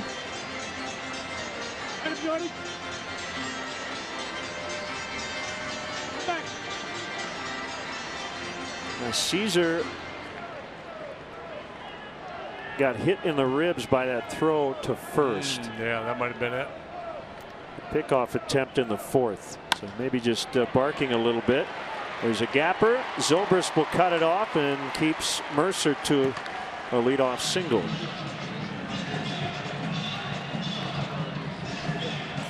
Time for our Xfinity high-speed action. Ross gets the throw down, and then Harrison looked like he set up pretty well to make that throw home. Just hurried the throw a little bit.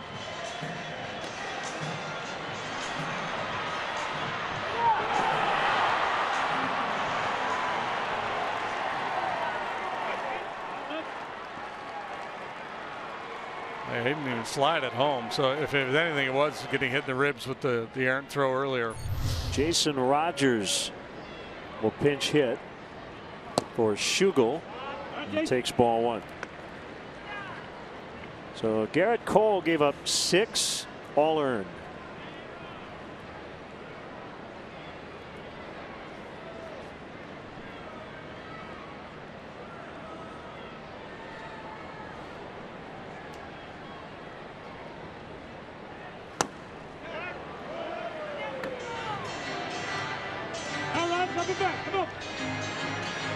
Left-hander Kyle Lobstein for the Pirates.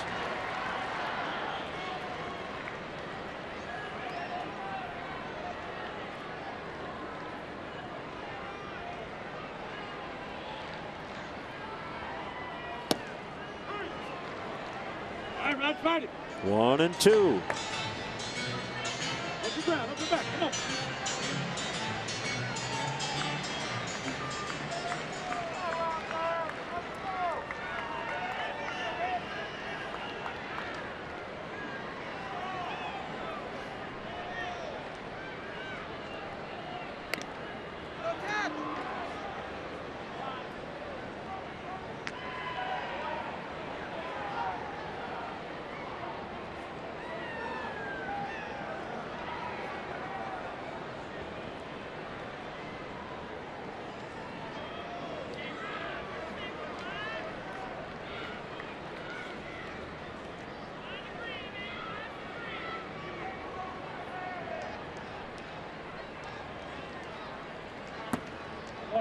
Slider low and outside. He's been working that part of the zone throughout this sequence against Rogers.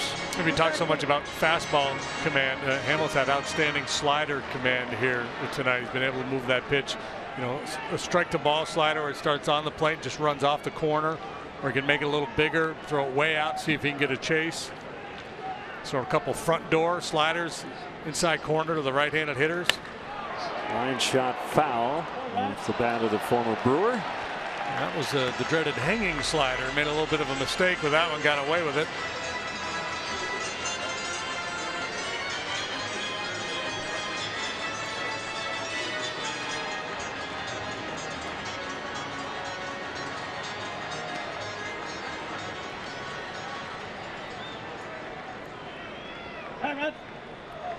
Rogers 0 for 2 as a pinch hitter this year. Their best weapon off the bench has been Matt Joyce, left-handed hitter.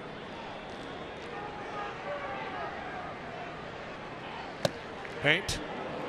Oof.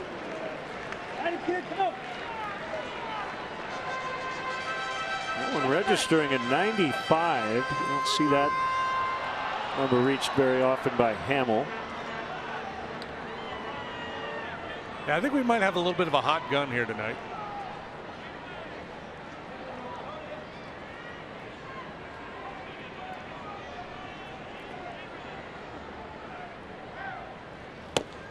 Ball 4. Back to the top. So a little trouble here for Hamill. 2 on with Jaso coming up. Jaso has homered each of the last 2 games, but he's 0 for 2 tonight.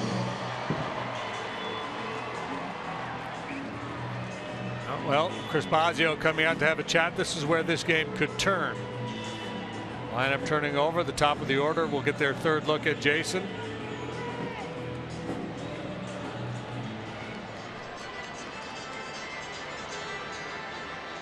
It's Adam Warren with Lester Strode watching. It's the first walk issued by Hamill here tonight.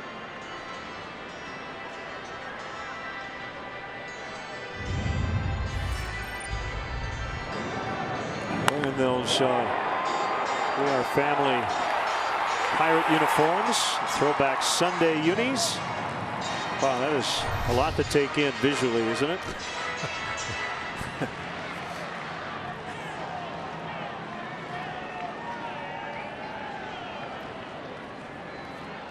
So next time we'll warn you. Got that funky approach, man. Wide open. That front foot is actually behind his back foot.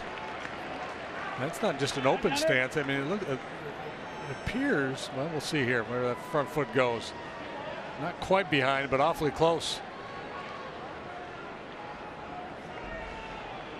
Yeah, it is behind it. That is funky.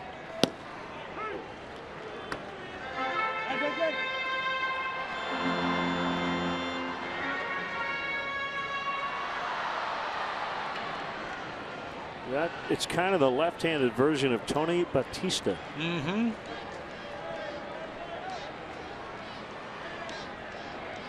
Batista would actually open up his hips a little bit too towards the pitcher. And, you know, he moves into a more traditional stance ultimately. It's just, you know, maybe he had a tendency to fly open in the past, so he starts open so he can move to a closed position. Yeah, and the scouting report on Batista was actually to crowd him. He ended up diving across the plate, so it looked like he couldn't reach the outside corner, but he could. He wanted the pitch there as that is skied out of play to left.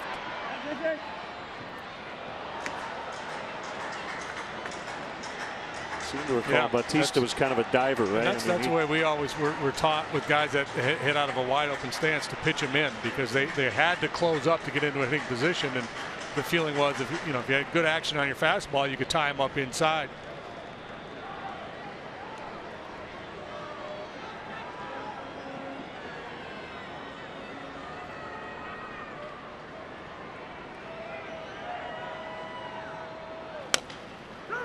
Ground ball to Rizzo. Hamill covering first, second and third now, one out. So Jaso is not just trying to move the runners up, but it does play like a sac bunt. And here comes McCutchen.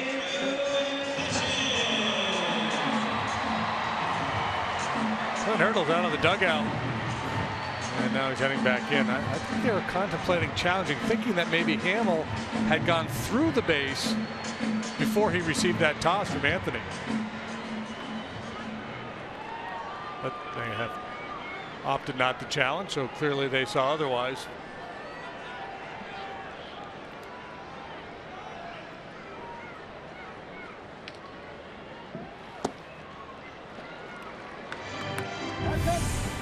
See that once in a great while where the timing will just be off a little bit and the pitcher will actually be beyond the bag before he gets the ball, but he was okay.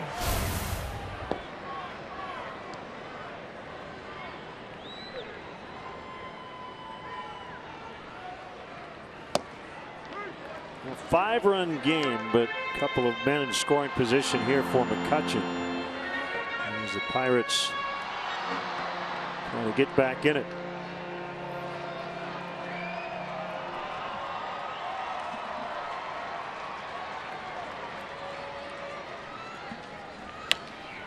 To third, that will get a run in as LaStella throws out McCutchen.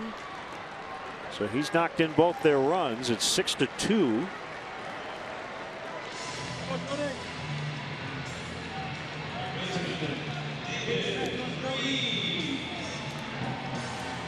So for the first time this year, Jason Hamill has allowed more than one run in a game.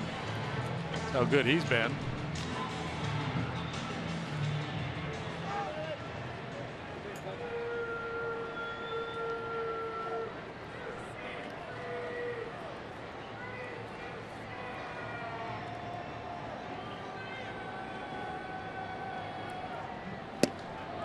Here's a throw to second, and it hits the runner, Rogers.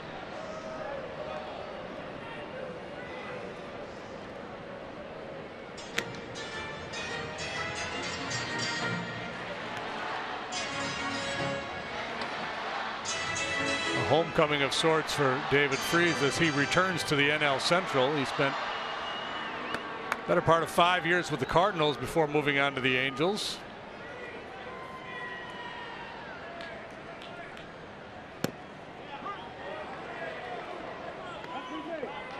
So he'll get to hit all those great NL Central haunts like Hathaway's Coffee Shop in Cincinnati, the Pfister Hotel in Milwaukee.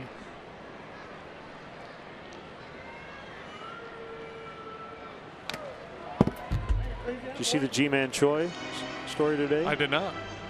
What's that? So you said the Pfister Hotel and you hadn't seen the story? No. The latest major league player to claim he saw a ghost, or at least experienced one at the famed Pfister.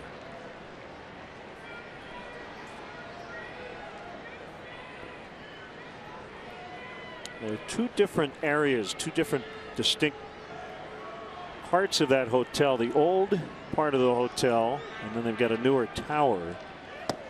And in the old part, there have been lots of stories of major league players saying, I'm not interested in sleeping in this room. Yeah, there's that, and there's a hotel in Tampa too. There's been a the Vinoy? Yeah, I think so. Yeah. Yep. Choi, by the way, claims he has seen ghosts plenty of times in his life, not just in Milwaukee. So those are all the places where he claims to have seen ghosts, places reputed to have ghosts, or they just kind of follow him around? I don't know.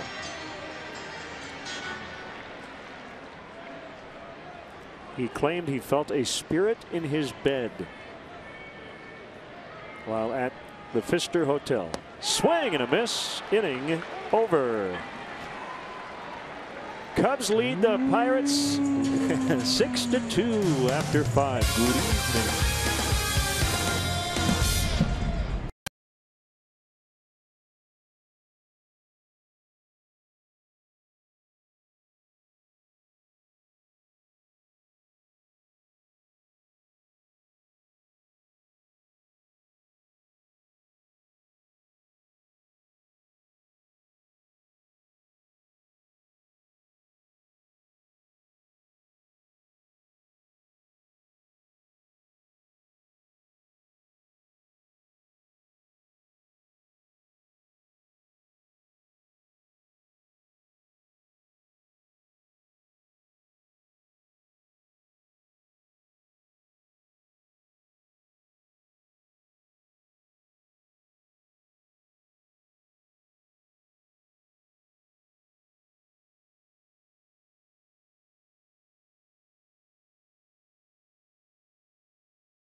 Cubs 6, Pirates 2 as we get into the 6th inning.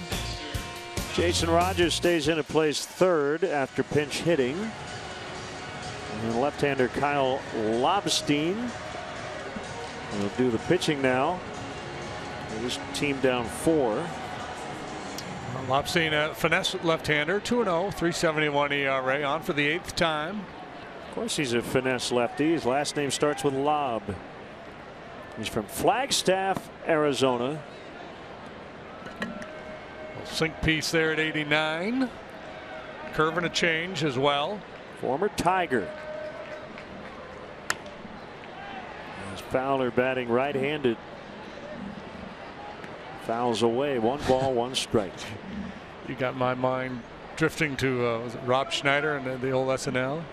Lobstein, Lobarella, lobster. Gonna lob it up there. Lobster rolla.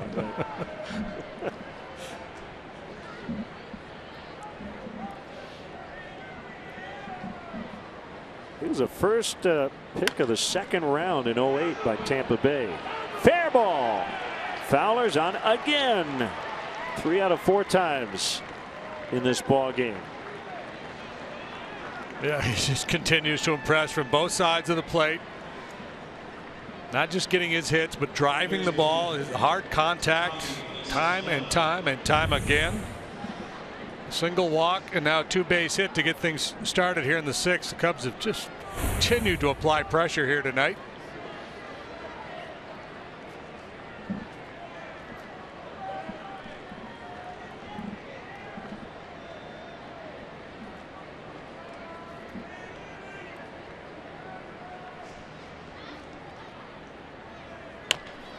Stella will get Fowler to 3rd on a ground out to 1st. Yeah, a lot of top hand there by La Stella. Just really making sure he hit that ball to the right side. I'll earn him some fist bumps and high fives, some handshakes. As he walks the gauntlet of glory. Yeah, you like to see that from a guy who's now 0 for 4 in the ball game. Yeah. I mean, early in the count, you don't have to give yourself up like that. You're still trying to hit the ball hard in that direction, ideally.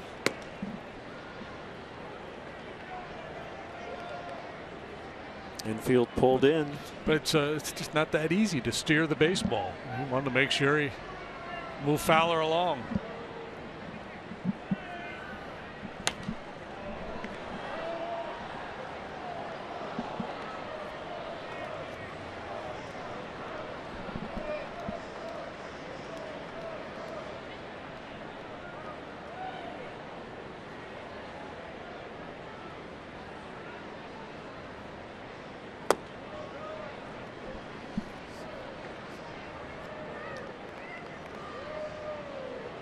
Got a little rain earlier.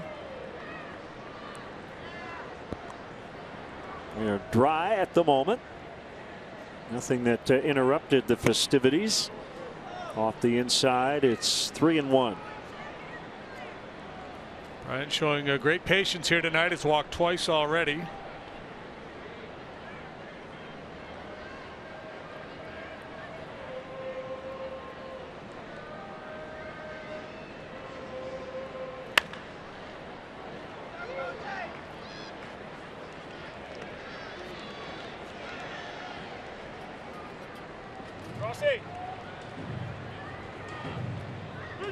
I would think he'd go change up here or sinker off the plate down to try to get him to chase.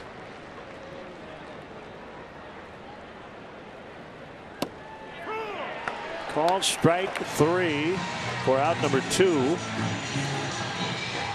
Host your most valued clients and guests in Wrigley Field's largest luxury suite, the Fannie Mae Bleachers Suite. This climate-controlled, all-inclusive area provides guests with a unique view of the ballpark and the center field batter's eye. Perfect for socializing and networking, with Wrigley Field serving as the backdrop. For more information and to purchase, visit Cubs.com/premier.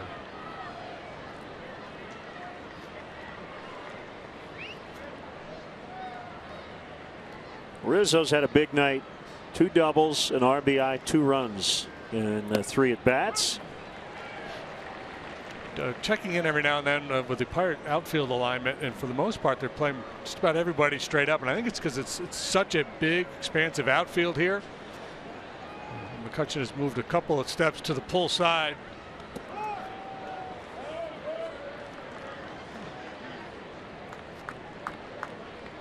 Of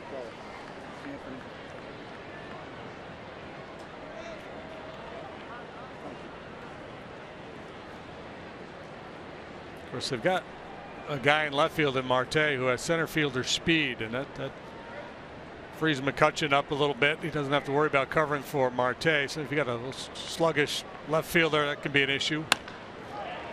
Knocked down by Jaso. Kind of played like that, like an ex-catcher, which he is. And Lobstein gets out of it. It's still 6-2 Cubs midway in the sixth.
It's 6-2, first of a 19-game season series. Starling Marte takes a strike on a slider at 85 and well located. That's a beautiful thing right there, boy, when you get the jump on a hitter without giving in.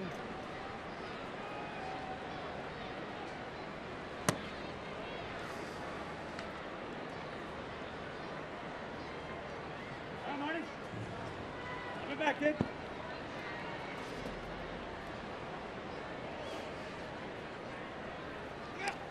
And there it is. He gets hit again.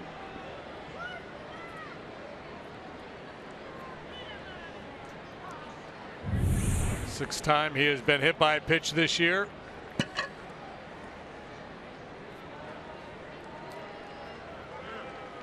Last 3 years plus, back to 2013, he's been hit 65 times. Joe was going a batter at a time. He's going to make a move here.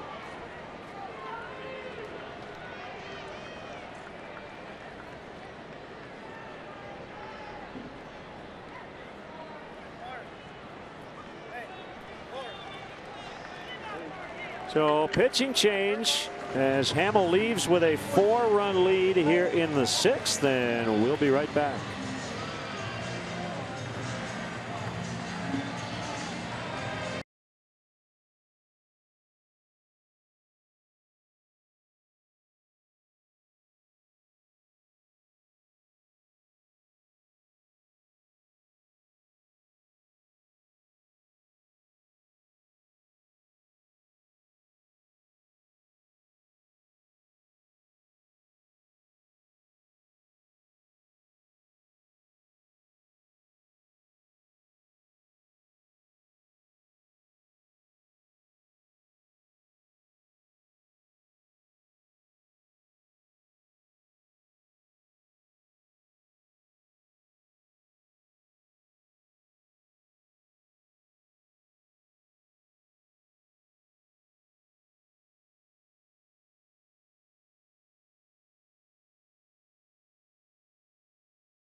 Hyundai call to the pen. Here's Adam Warren. Well, he's got his Cubs career off to a spectacular start. Got an ERA of 0. He's picked up a couple of wins along the way in 7 appearances, 8 innings. He has struck out 9, walked 3. Fastball curve slider change. He gets a lot of outs on the ground. At least he has so far this year.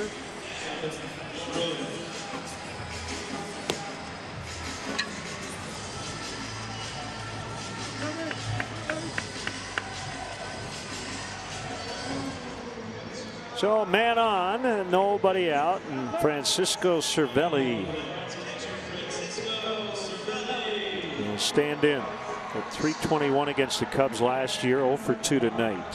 Hamill will watch 5+ and can get the win.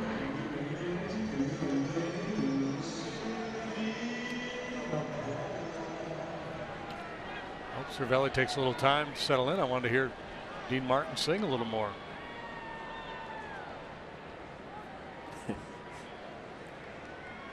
Short lead by Marte in the pitch. Outside.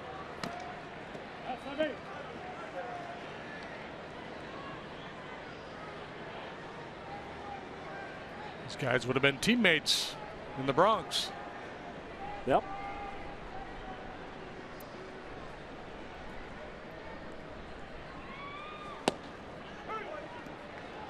That's it.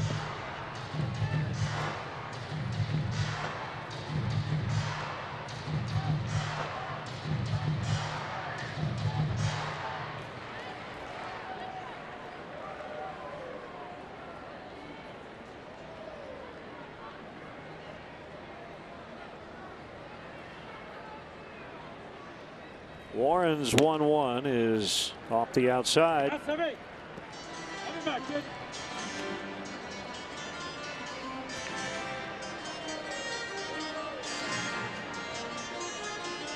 Warren came over in the Starlin Castro deal.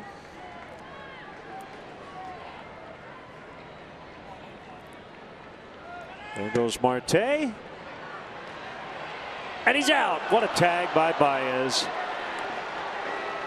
Quick trigger by Ross. Same deal at the other end by Baez. And Ross has really been throwing the ball well, and you see him at the end of that play slapping his leg saying great tag, and then pointing out towards Baez. Quick feet, strong throws up a little bit. Look how quick Baez is. Well, his manager loves him, and you know Joe is going to sing Baez's praises after this game regarding that tag. Might be the first thing he talks about.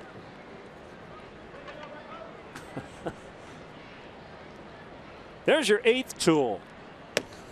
Yeah, I mean, it's something you rarely ever hear anybody talk about. What a great tagger.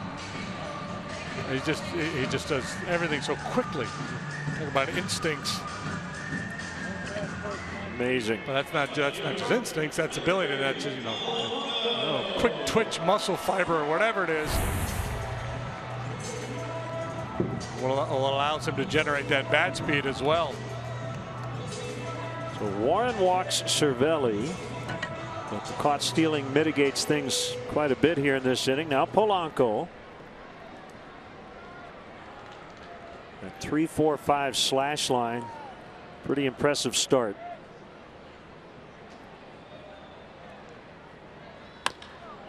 In the air to center.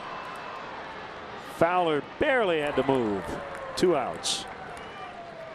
How do you get to Wrigley Field? The Cubs suggest taking public transportation. The Cubs offer a free bike check. It is now located by the Addison Red Line station.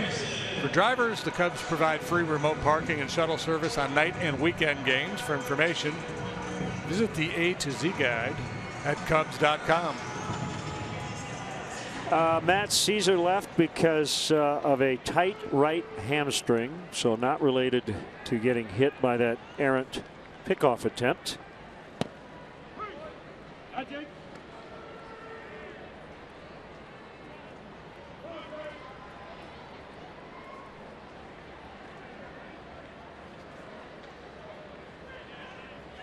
Former Cub farmhand Josh Harrison has put together a nice career here in Pittsburgh. He was an all-star a couple of years ago. Yes, he was. A surprise all-star 2014, hit .315. Had not really put up good numbers offensively prior to really busting out in that 2014 season. He chases one. Warren gets out of the 6th with no damage done. Cubs 6, Pirates 2.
Has been a factor tonight, and the Cubs have had the advantage. Dexter Fowler with a couple of stolen bases in this game. Key obviously is to get on in the first place. Matt Caesar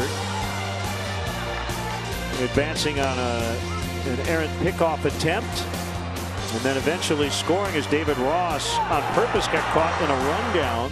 So the Cubs were able to add a run in that 4-run 5th inning, and for good measure they nail the Pirates speedster Starling Marte as Ben Zobrist gets hit, and now both benches have been warned by Laz Diaz.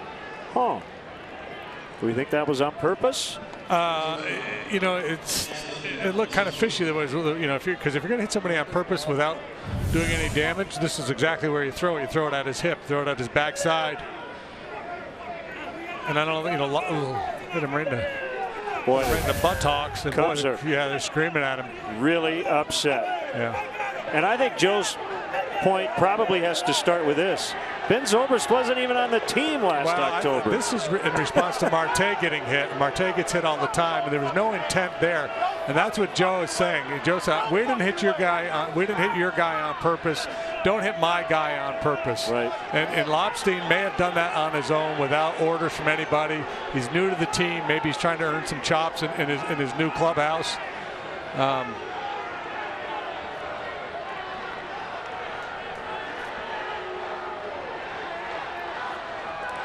That's what, you know, talking with Joe, he doesn't play that game. He doesn't like starting stuff. He said, you know, we'll respond to it. But the Marte being hit, there was no intent there, and Lobstein or anybody else on the Pirate dugout should have realized that.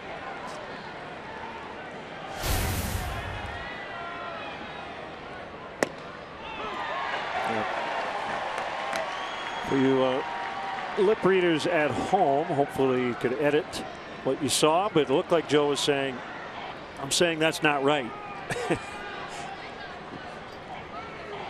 In so many words. 1-2.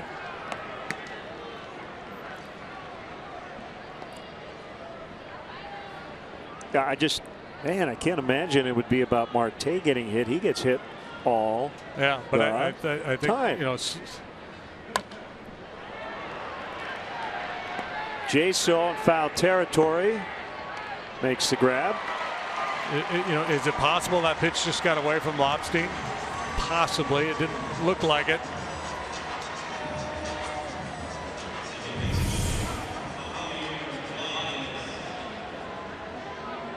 Yeah, you get it right in the wallet. First pitch of the inning. It does look fishy.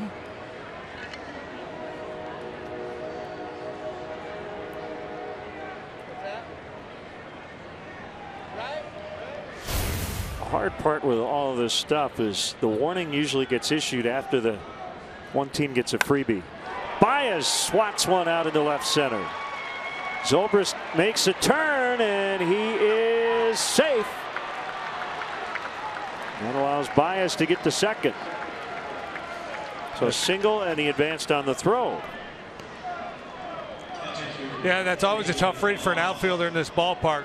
You know, guys are able to go first to third in this park more frequently than others because it is such a big ballpark. Normally on a base hit to left field like this, you're not going to go first to third, but it's a long way to get that ball and then a long throw for Marte to make. So the judgment he has to make, do I have a legitimate shot at Zobrist, or do I throw into second base to keep Baez at first and keep the double play in order? He took his shot at third, and you see the result. Baez able to trot into second. Cued foul infield in against Ross, who knocked in 2 with a single in the 5th.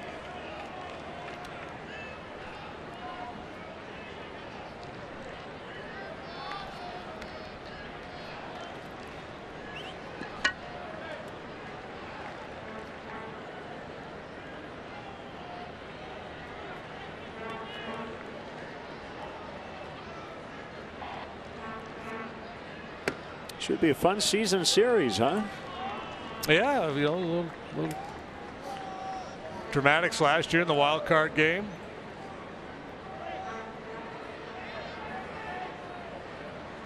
Joe's still a little hot under the collar.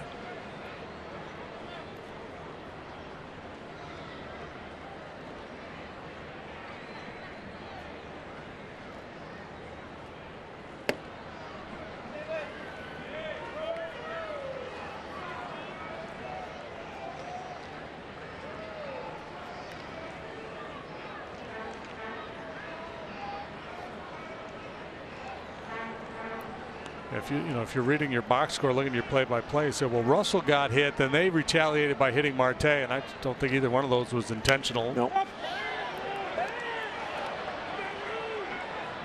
Cervelli's got it.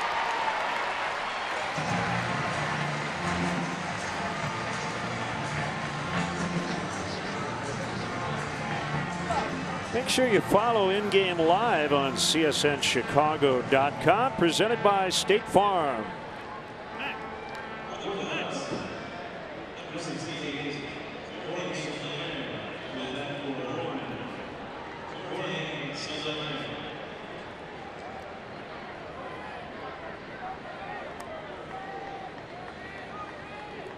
Jorge Soler for Warren. That gets by. Zobrist will score. 7-2. It's a wild pitch on Lobstein.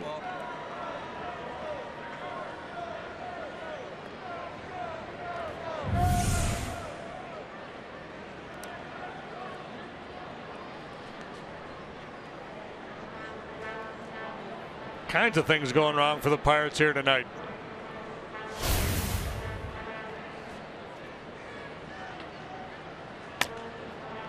Soler pops it up. Rogers foul territory. He's got it. 7th inning stretch time. Tempers flaring a bit. Cubs lead the Pirates 7-2.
To the hill as they go for a win over the Bucks in the series finale. Our coverage starts at 11 a.m. with Cubs pregame live, presented by Fields Auto on CSN Chicago. Brunch with the Cubs on Wednesday. Here's Justin Grimm. Third of an inning in the ball game yesterday was appearance number 8. He's got a 2.45 ERA. 7 1/3. He hasn't walked anybody. He struck out 10. Mercer, Rogers, Jaso here for the Pirates.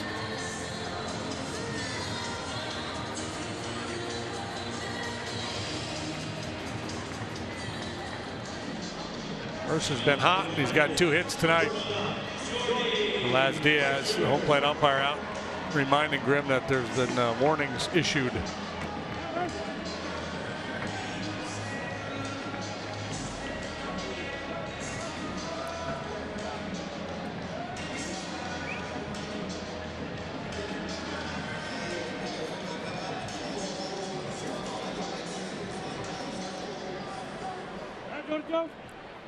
Justin Grimm got married in January to his longtime girlfriend Gina. They met at University of Georgia.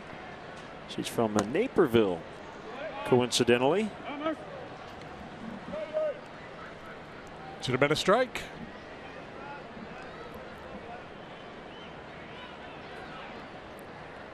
One and 0. Mercer 2 for 2 with a run.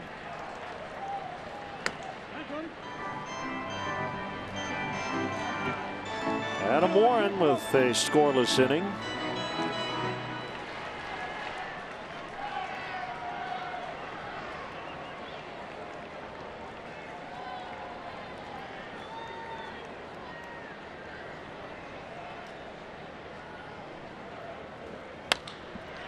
Three for 3 for the number 8 hitter. Keeps this up. He won't be in that 8-hole very long. Joe could have gone a little longer with Jason Hamill tonight. Had a comfortable lead. He's got Arrieta going tomorrow. He's got a well-rested bullpen.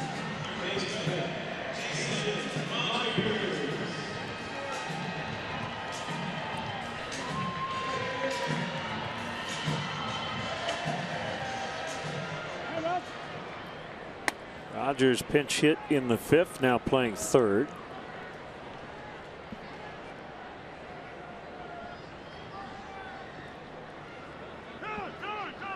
Time called. Rangers and Blue Jays are tied at 1. They're in the 7th. It's a postseason rematch from last year. Up in Toronto, Reds over the Giants 6-3 in the 6th inning, and Johnny Cueto's return to Cincy. And he has not been good tonight. Mets lead the Braves 4-0, top of the 7th in New York. Brewers 4-2 over the Angels in the 6th in Milwaukee.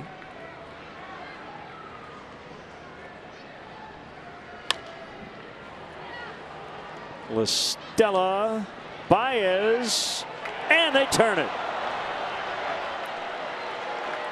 Bang, bang, play at first. I didn't think they were going to be able to turn it. The Pirates may challenge. Now, Rogers not leaving first base. He thought he was safe. I thought La Stella ultimately was going to just go to first base on this one. He waited back to get that big hop. So I thought he was just going to be willing to take the out at first base, but he was able to get the lead man at second. And we'll see whether the call at first holds up. I bet they take a look at both bases. Did Baez have his foot on second? Yeah, they're gonna challenge both of them. Yep. No neighborhood play anymore. So even if the throw is true to second base, you got to have your foot on the bag when the ball's in the glove. It looked like it was, but there's no downside here for Clint Hurdle. Joe's coming out to ask, are these two independent? Can you have two? If the first challenge is if you know what I mean, is it two separate plays? Can you challenge both, or do you have to challenge one? That's a great question. And then if you win that one, challenge the other.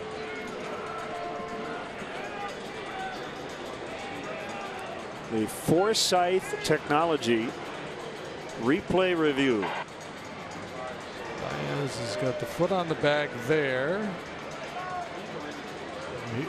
He's so quick.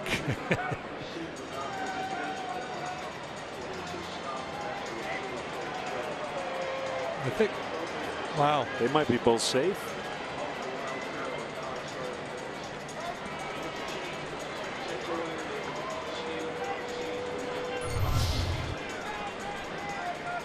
Yeah, that last look we had, I thought out at second, safe at first, but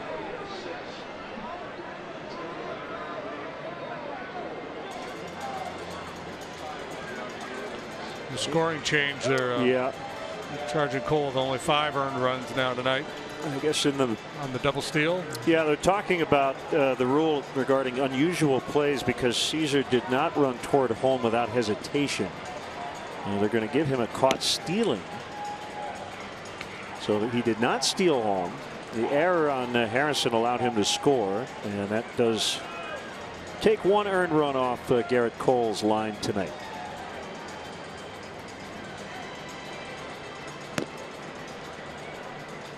I've never seen this since the advent of replay, a double challenge. Yeah, and I know that they're allowed to check other things when something is challenged, so it may just fall under that category of. And it makes sense. I mean, what if he tried to turn 3 and all of the 3 calls were close? Now he looks out to me. I thought he was safe on the last look. Now he looks out. Do you think Baez was on the bag at second? I didn't see enough to overturn it, I guess is what I'm saying. He's so quick. I mean, his left foot was on the base as he was receiving the ball. Now, let's see. So he reaches to the inside corner of the base there. And Mercer's kind of blocking my view, so I'm not sure when he abandoned the bag. I mean, as Joe likes to say, it looked like a baseball play. It didn't look like anything.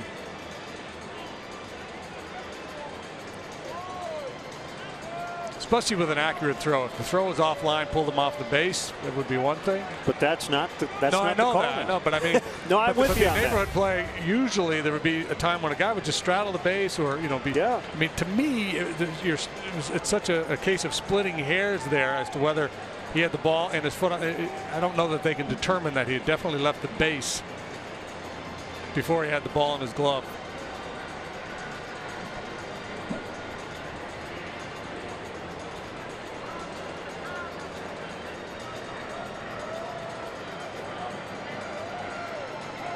So this may take a while. Yeah, I think that's what's happening with replay now with so many of these bang plays.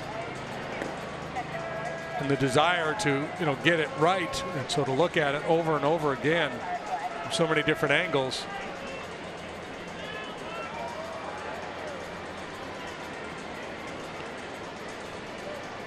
I'm of the mind it's got to be kind of a no doubt.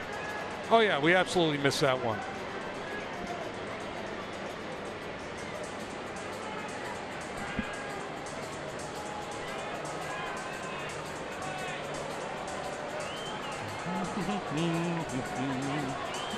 What else is going on around Major League Baseball tonight?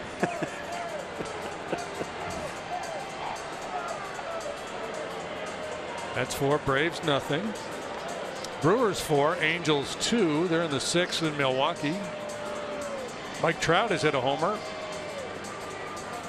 He's been good ever since we pointed out that the Cubs pitching staff was out hitting him earlier this year. We might get an announcement here.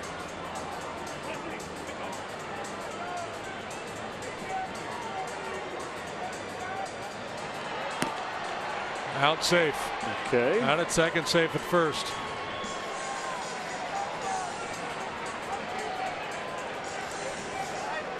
And I thought it was the opposite. Shows you how much I know. And I've got to stop marking my scorecard prematurely. It's creating a big mess. I think Joe's telling Jeff Nelson, I am so confused by this whole thing. Yeah, and Joe's saying isn't that if he challenged at second and he didn't win the challenge, does he get the first? Should he be allowed to make that challenge at first?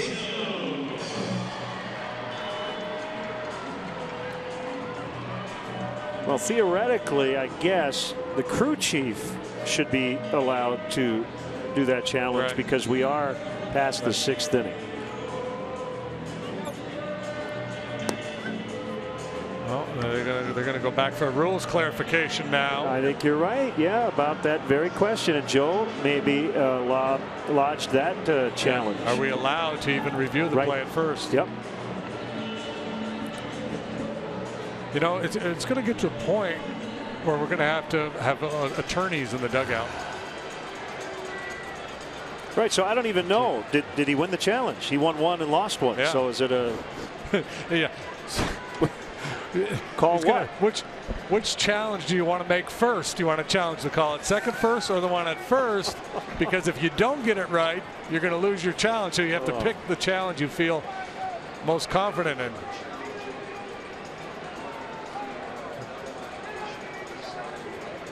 Oh, the Cubs are challenging the slide rule at second.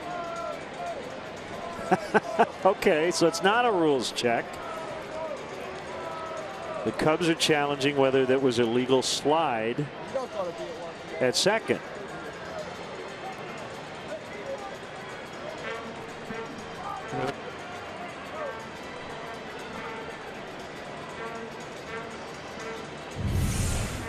So let's see. Mercer. Straight in. Straight in.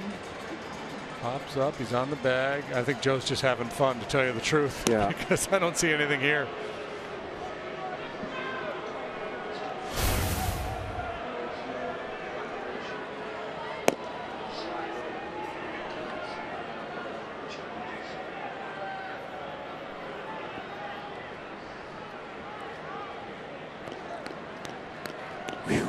Yeah.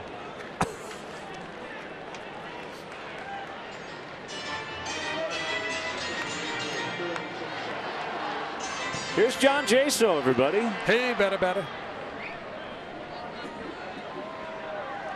So we got a man on first and one out. Just to kind of. Oh, it was his 5-4-3 double play originally. Yeah. And now it's a 5-4 fielder's choice. And meanwhile, Jason Grimm's had to stand out there and kind of hang out for 5 minutes while this all gets sorted out.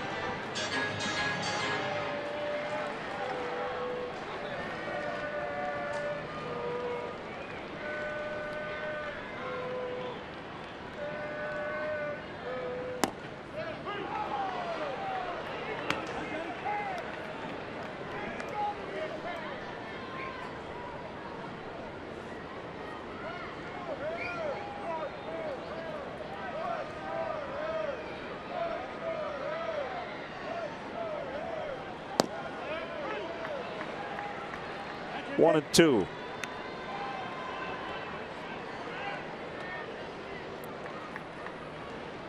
I'll see if he tries to bury a breaking ball down in the dirt and get a swing and miss.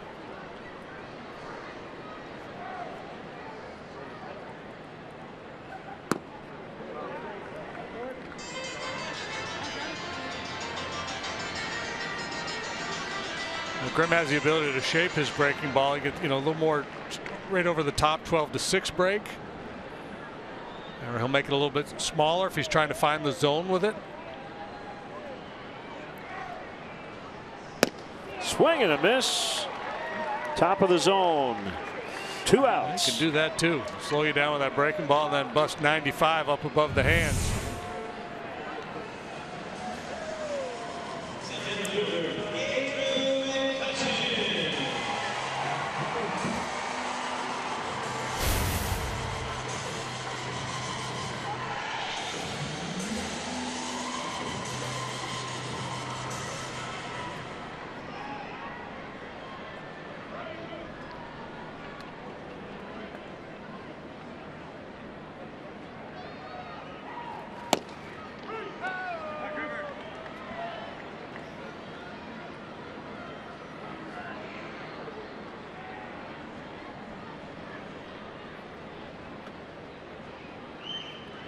I'll tell you the other thing about replay I think the league should consider.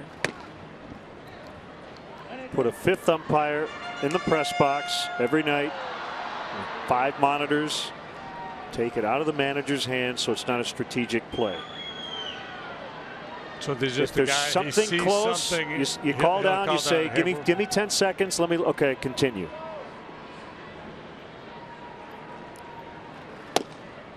Yeah, I like that idea. I like resetting the definition of going back to what I perceive the original intent of replay was to overcall calls that they clearly blew that one. Not these bang plays. Well, especially with balls and strikes that get missed all over the place. To me, if you can't see a definitive look that overturns it within 30 seconds, then the call should stand. Exception being a home run, say a barrier call like that. Right.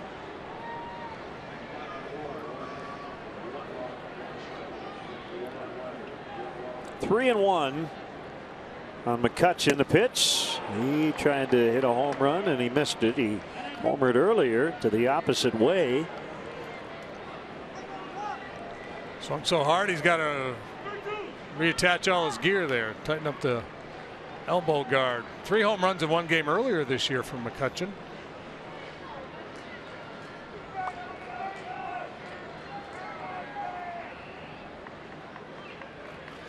Swing and a miss. Inning over. An inning that took a little extra longer due to technology, but we move along. The Cubs lead game 1 from Pittsburgh, 7-2.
Live with the MLB.com at Bat app. Stay up to the moment at any moment with Game Day.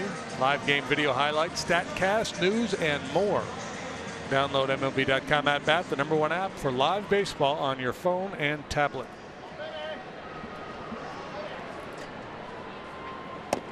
I was watching the baseball channel today, and they were showing somebody's breaking pitch. And they were talking about StatCast. Yeah. And they were referring to perceived velocity. Now, what is that all about? Are you just familiar with that? I've heard the term. I cannot define it for you. Well, is that like wind chill? It's an 82-mile-an-hour curveball, but it felt like 79. I would imagine that's what it is.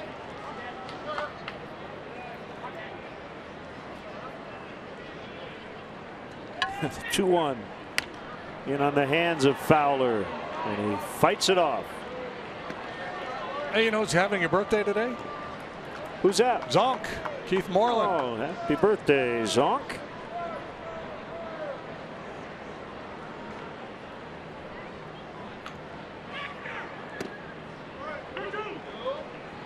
So is Neftali Feliz out there in the Pirate bullpen.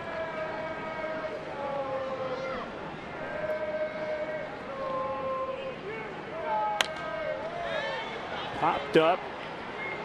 Jaso gives chase, and he actually got to the spot. Quit on it a little bit. He took off his hat in the process. I don't know if it gets in his way when he's running after a pop-up. I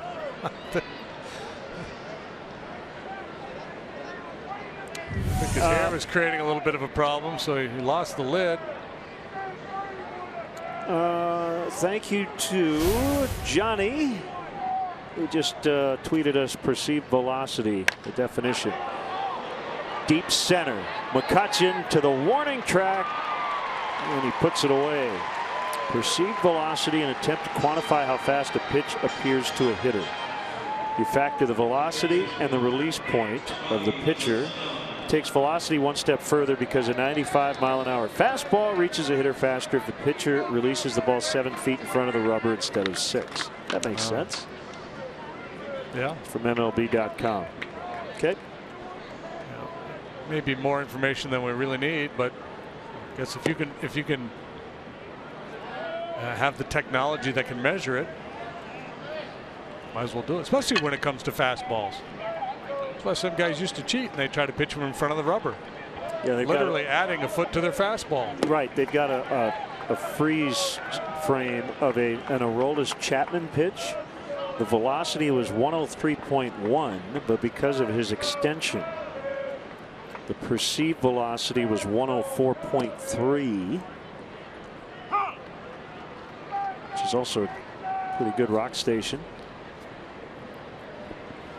All the hits all the time.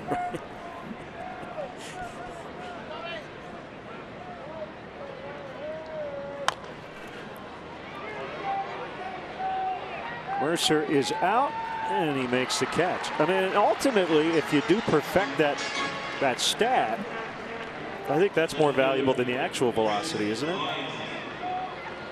Because really all that matters is what it actually feels like. Yeah, and especially with the fastball, I don't know that it's that important with the breaking pitch.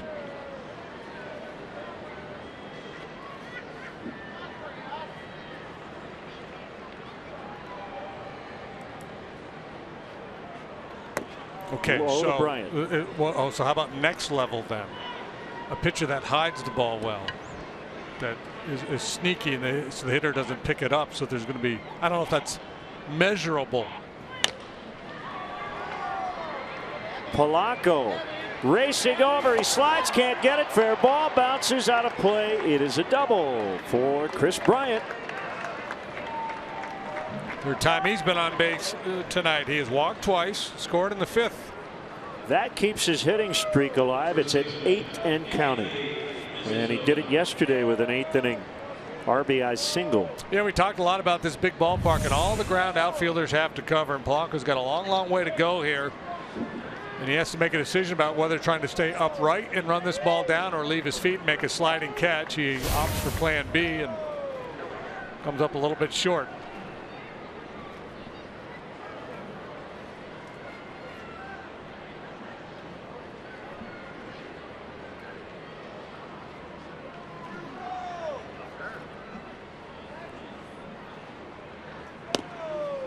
He's all pretty well locked in here tonight. 2 doubles, balls he absolutely blistered, and then last time up hit it sharply down to Jaso at first base.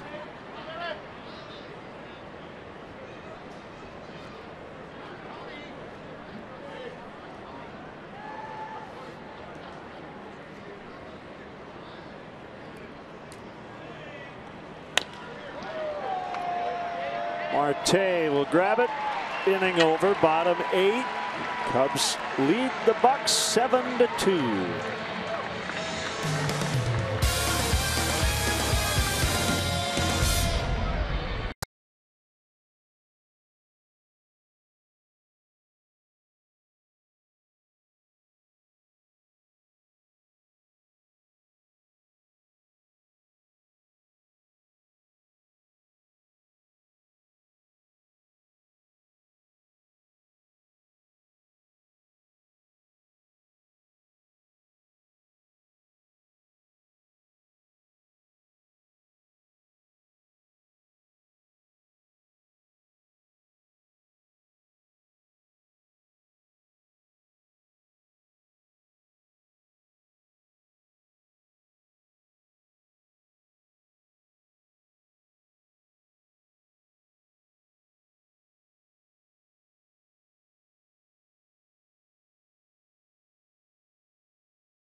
Pedro Strop takes over. Hamill, Warren, Grimm, and now Strop.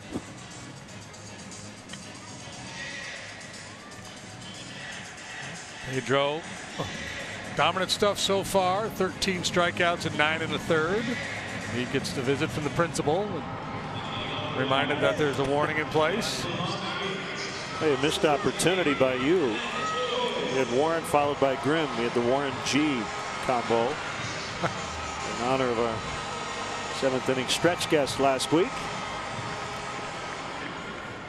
Here's Matt Joyce. Pinch hitting. 3 hits and 3 walks his last 6 pinch hit appearances.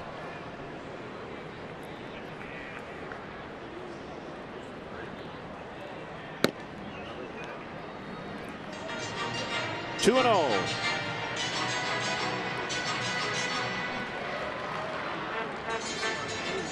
Matt Joyce played a lot for Joe Madden, Tampa Bay, 2009 to 2014. Angels last year. Now the Pirates.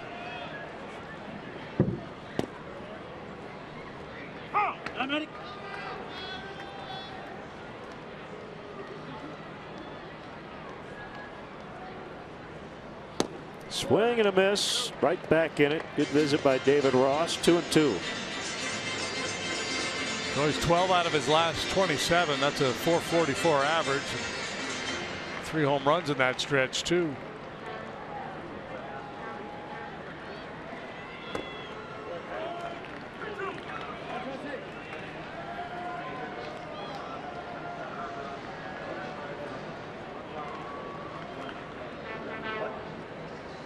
Swing and a miss. He struck him out.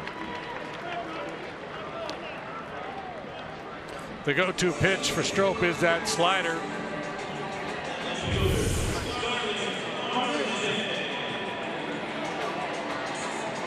Gets on top of that one. Good depth.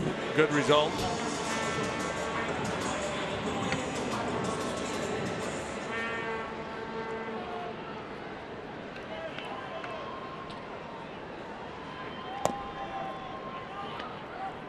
Yeah, we can obviously double check regarding the replay situation a little earlier, but I think when you do invoke replay, I think you're allowed to challenge as much as you want within the same play, because nothing that happened would lead me to believe that that was not allowed. Yeah, I don't know. I've never seen it, you know, so I was curious as to whether it was treated as just one, you know, because there were two separate calls they were asking about. Bounce towards center, and it's a base hit. But we'll get a clarification on it.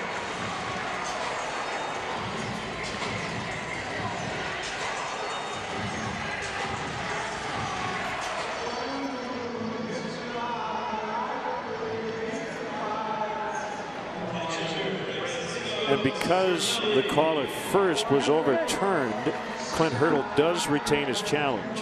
So I think if you get any part of the play overturned, it's a successful challenge.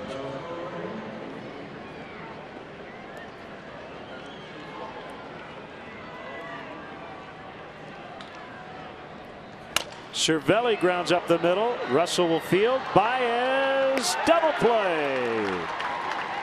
6-4-3. And the inning is over, and we will go to the ninth. Cubs lead by 5.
Clark, the official mascot of the Cubs, can be part of your next event. From birthday parties and corporate outings to wedding receptions and charity events, Clark wants to be invited. Don't let him down. Visit Cubs.com/kids for more information on bringing Clark to your next party. Archimedes Caminero. Hard throwing righty is on. Yeah, he can really rush it up there. 0-2 so far this year with a 5.68 ERA. You see the control's been an issue. He's walked 10 in 12 2/3 innings. He's also allowed a couple of long balls. He can get to triple digits on occasion with that heater. 97 with sink right there.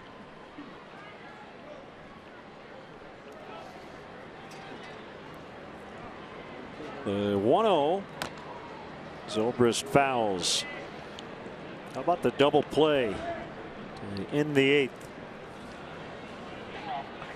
Pretty slick, huh? Fun to watch Baez play. Oh. Russell too.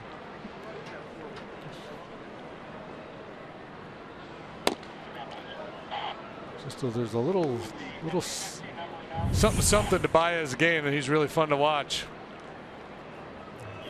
And he's leaving his feet to make the flip, and then the turn by Baez. Made it look easy as Zobrist upset with himself as he grounds out to Harrison.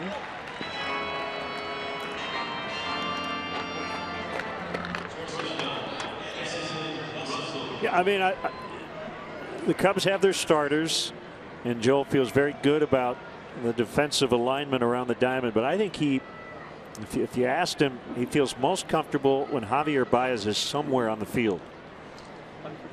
And the Cubs, according to Fangraphs and Baseball Reference, they've been the best defensive team in baseball. Yeah, in terms of defensive runs saved. Yep. And defensive efficiency on Baseball Reference. Yeah.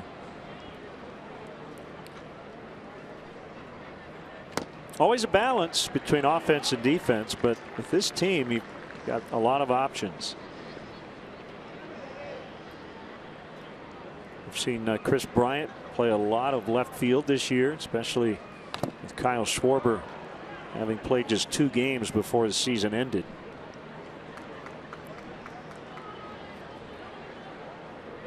You know, it's funny. I was chatting with Greg Brown, the longtime broadcaster for the Pirates, and we were comparing notes, and he said if the Cubs made a decision on where Bryant's defensive position will be, and you know, I hadn't even thought about it because Joe likes moving him around, and he likes moving around.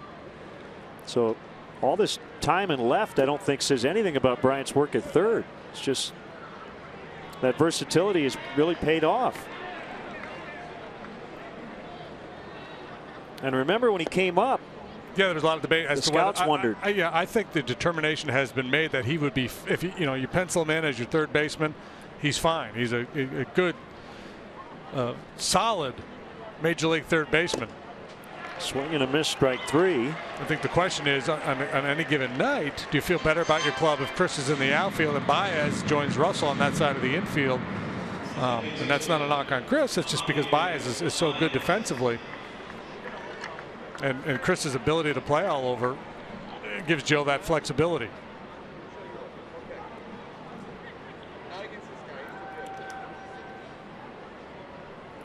Well, it has created maybe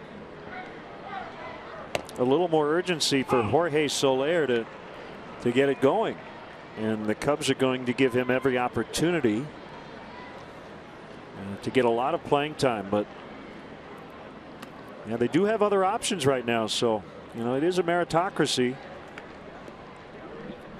And we've seen Matt Caesar get more playing time as a result of his fine Caesar's work. kind of become the wild card, I think, as far as Soler is concerned, because Caesar has forced his way into more at bats. Up the middle and through for Baez. He's got 2 hits.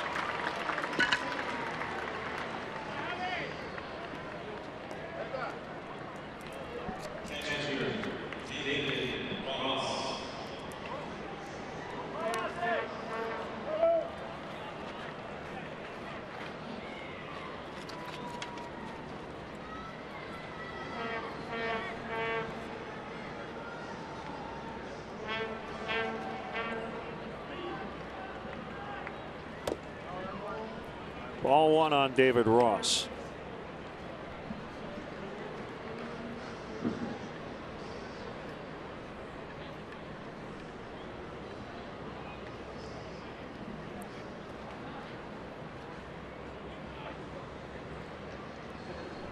Cubs have not gone down in order tonight.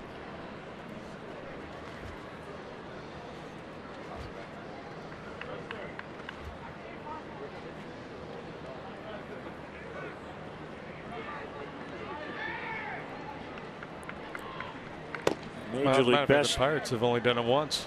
Major League best runs per game, 604. That'll go up.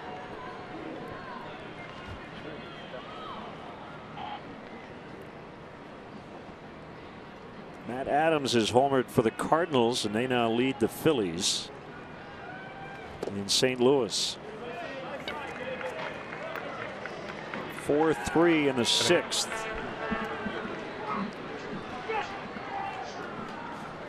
Clayton Richard.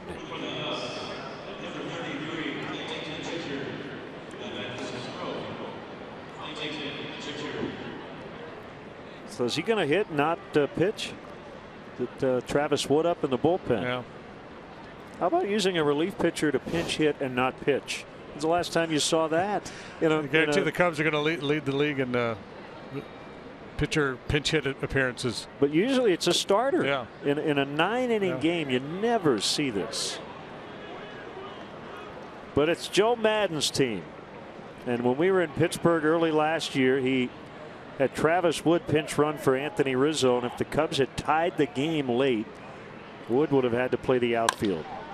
Sharply hit on the ground right at Harrison. Cubs strand 2. Last of the 9th. 7-2 for the visitors.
The Pirates trailing 7-2. A hefty home run leaderboard for the Cubs. Anthony Rizzo leads the way.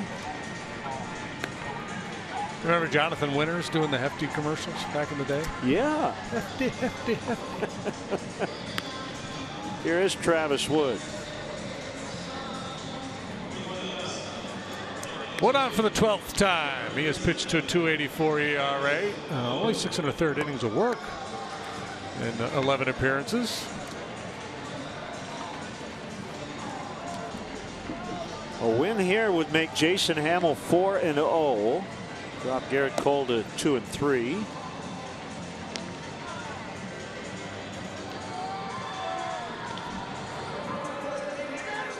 If you add up Jason Hamill's numbers last year, they were pretty good, but it was first half dominant in terms of the positive stuff. He finished with a 374 overall. Really struggled in the second half, so he's not a comeback player of the year candidate in the traditional sense. But you sure like how he has come back from that tough second half. He's got a 1.24 through 5 starts.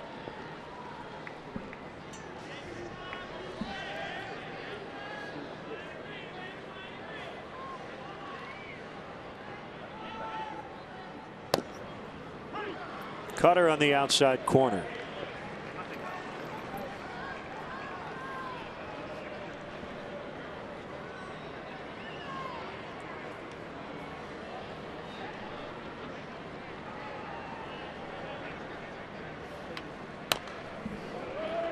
I guess what we've learned tonight, among other things, is the value of an 8-man bullpen is you can use one of them to pinch hit. Yeah. Yeah, I mean, Why not? I mean, I don't know if that's an at-bat anybody's pining for, to go up there against Archimedes and his 100-mile-an-hour heater. Probably don't want to use your backup catcher. Jason Hayward getting the night off. Swing and a miss, strike 3. Toast of the game is presented by Binny's Beverage Depot, and we're going to give it to Jason Hamill. Now on his way to win number 4. Slider was outstanding tonight, and that's always his best pitch. And there it is right there, man. He got a lot of swings and misses at that slide ball. He only went 5 innings. Could have gone longer. He allowed more than 1 run for the first time this year.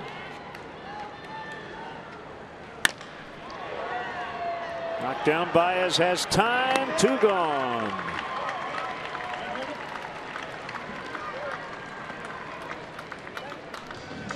A win here, and the Cubs would be 20-3 in their last 23 road games, going back to the end of last year in the regular season.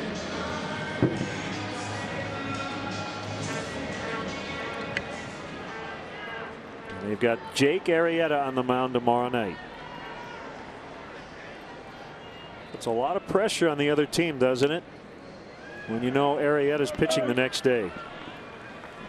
They got Arrieta tomorrow, and then Lester in the finale of the series. So this is probably the one game when Clint Hurdle was looking at this series, felt got Cole going. We need to win this one. But Hamill was good, and the Cubs really did a very nice job against Garrett Cole tonight.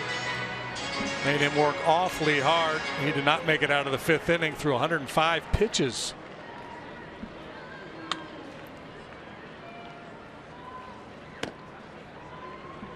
Three and 0. Mercer's had a terrific night. 3 for 3 with a run.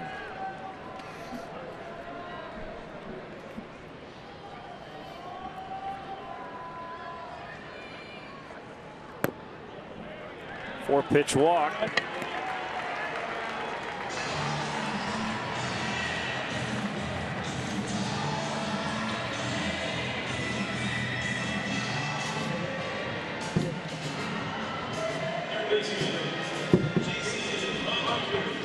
By the way, remember the Reds had that big lead? Yeah. They're down 9-6. Their bullpen gave it up again. 9-6 Giants in the 9th. Strike 1 on Jason Rogers.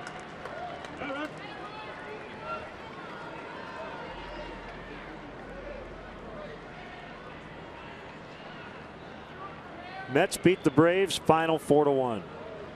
Colon over Fultonevich. Bartolo Colon went 8 shutout. No walks, 7 strikeouts. So he has moved past Pedro Martinez in the all-time wins list for Dominican-born pitcher, trailing only Juan Marichal now. Rangers beat the Blue Jays 2-1 in Toronto. 1-2. Beautiful thing about Bartolo, he's one of the softest tossers in the league. He throws his fastball more frequently than anybody else.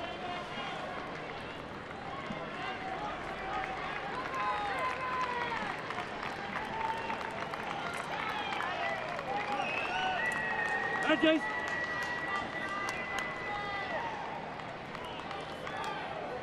You realize that this game could end on this pitch right here? I do. Thanks for the reminder, though. Ooh. However, it does not. Yeah, a little bit off the edge. Laz Diaz, the home plate umpire, has been pretty tight here tonight.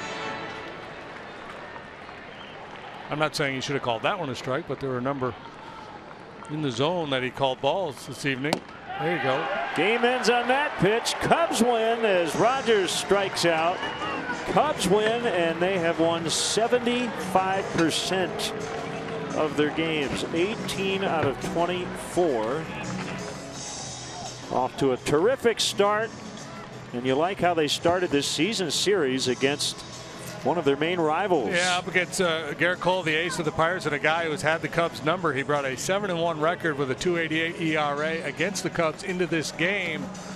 They got him out before the 5th was over. Banged out 11 hits. Pitching was good, solid defensively. Big night for Rizzo. And yeah, good solid win to start the zany suit minimalist road trip. So join us on Wednesday here on CSN, 11 o'clock for pregame coverage, series finale, Cubs and the Pirates. For JD and our entire crew here in Pittsburgh, Glenn Casper with your final. Cubs 7, Pirates 2. Stay tuned. More to come. Blue Cross Blue Shield Cubs postgame live is next.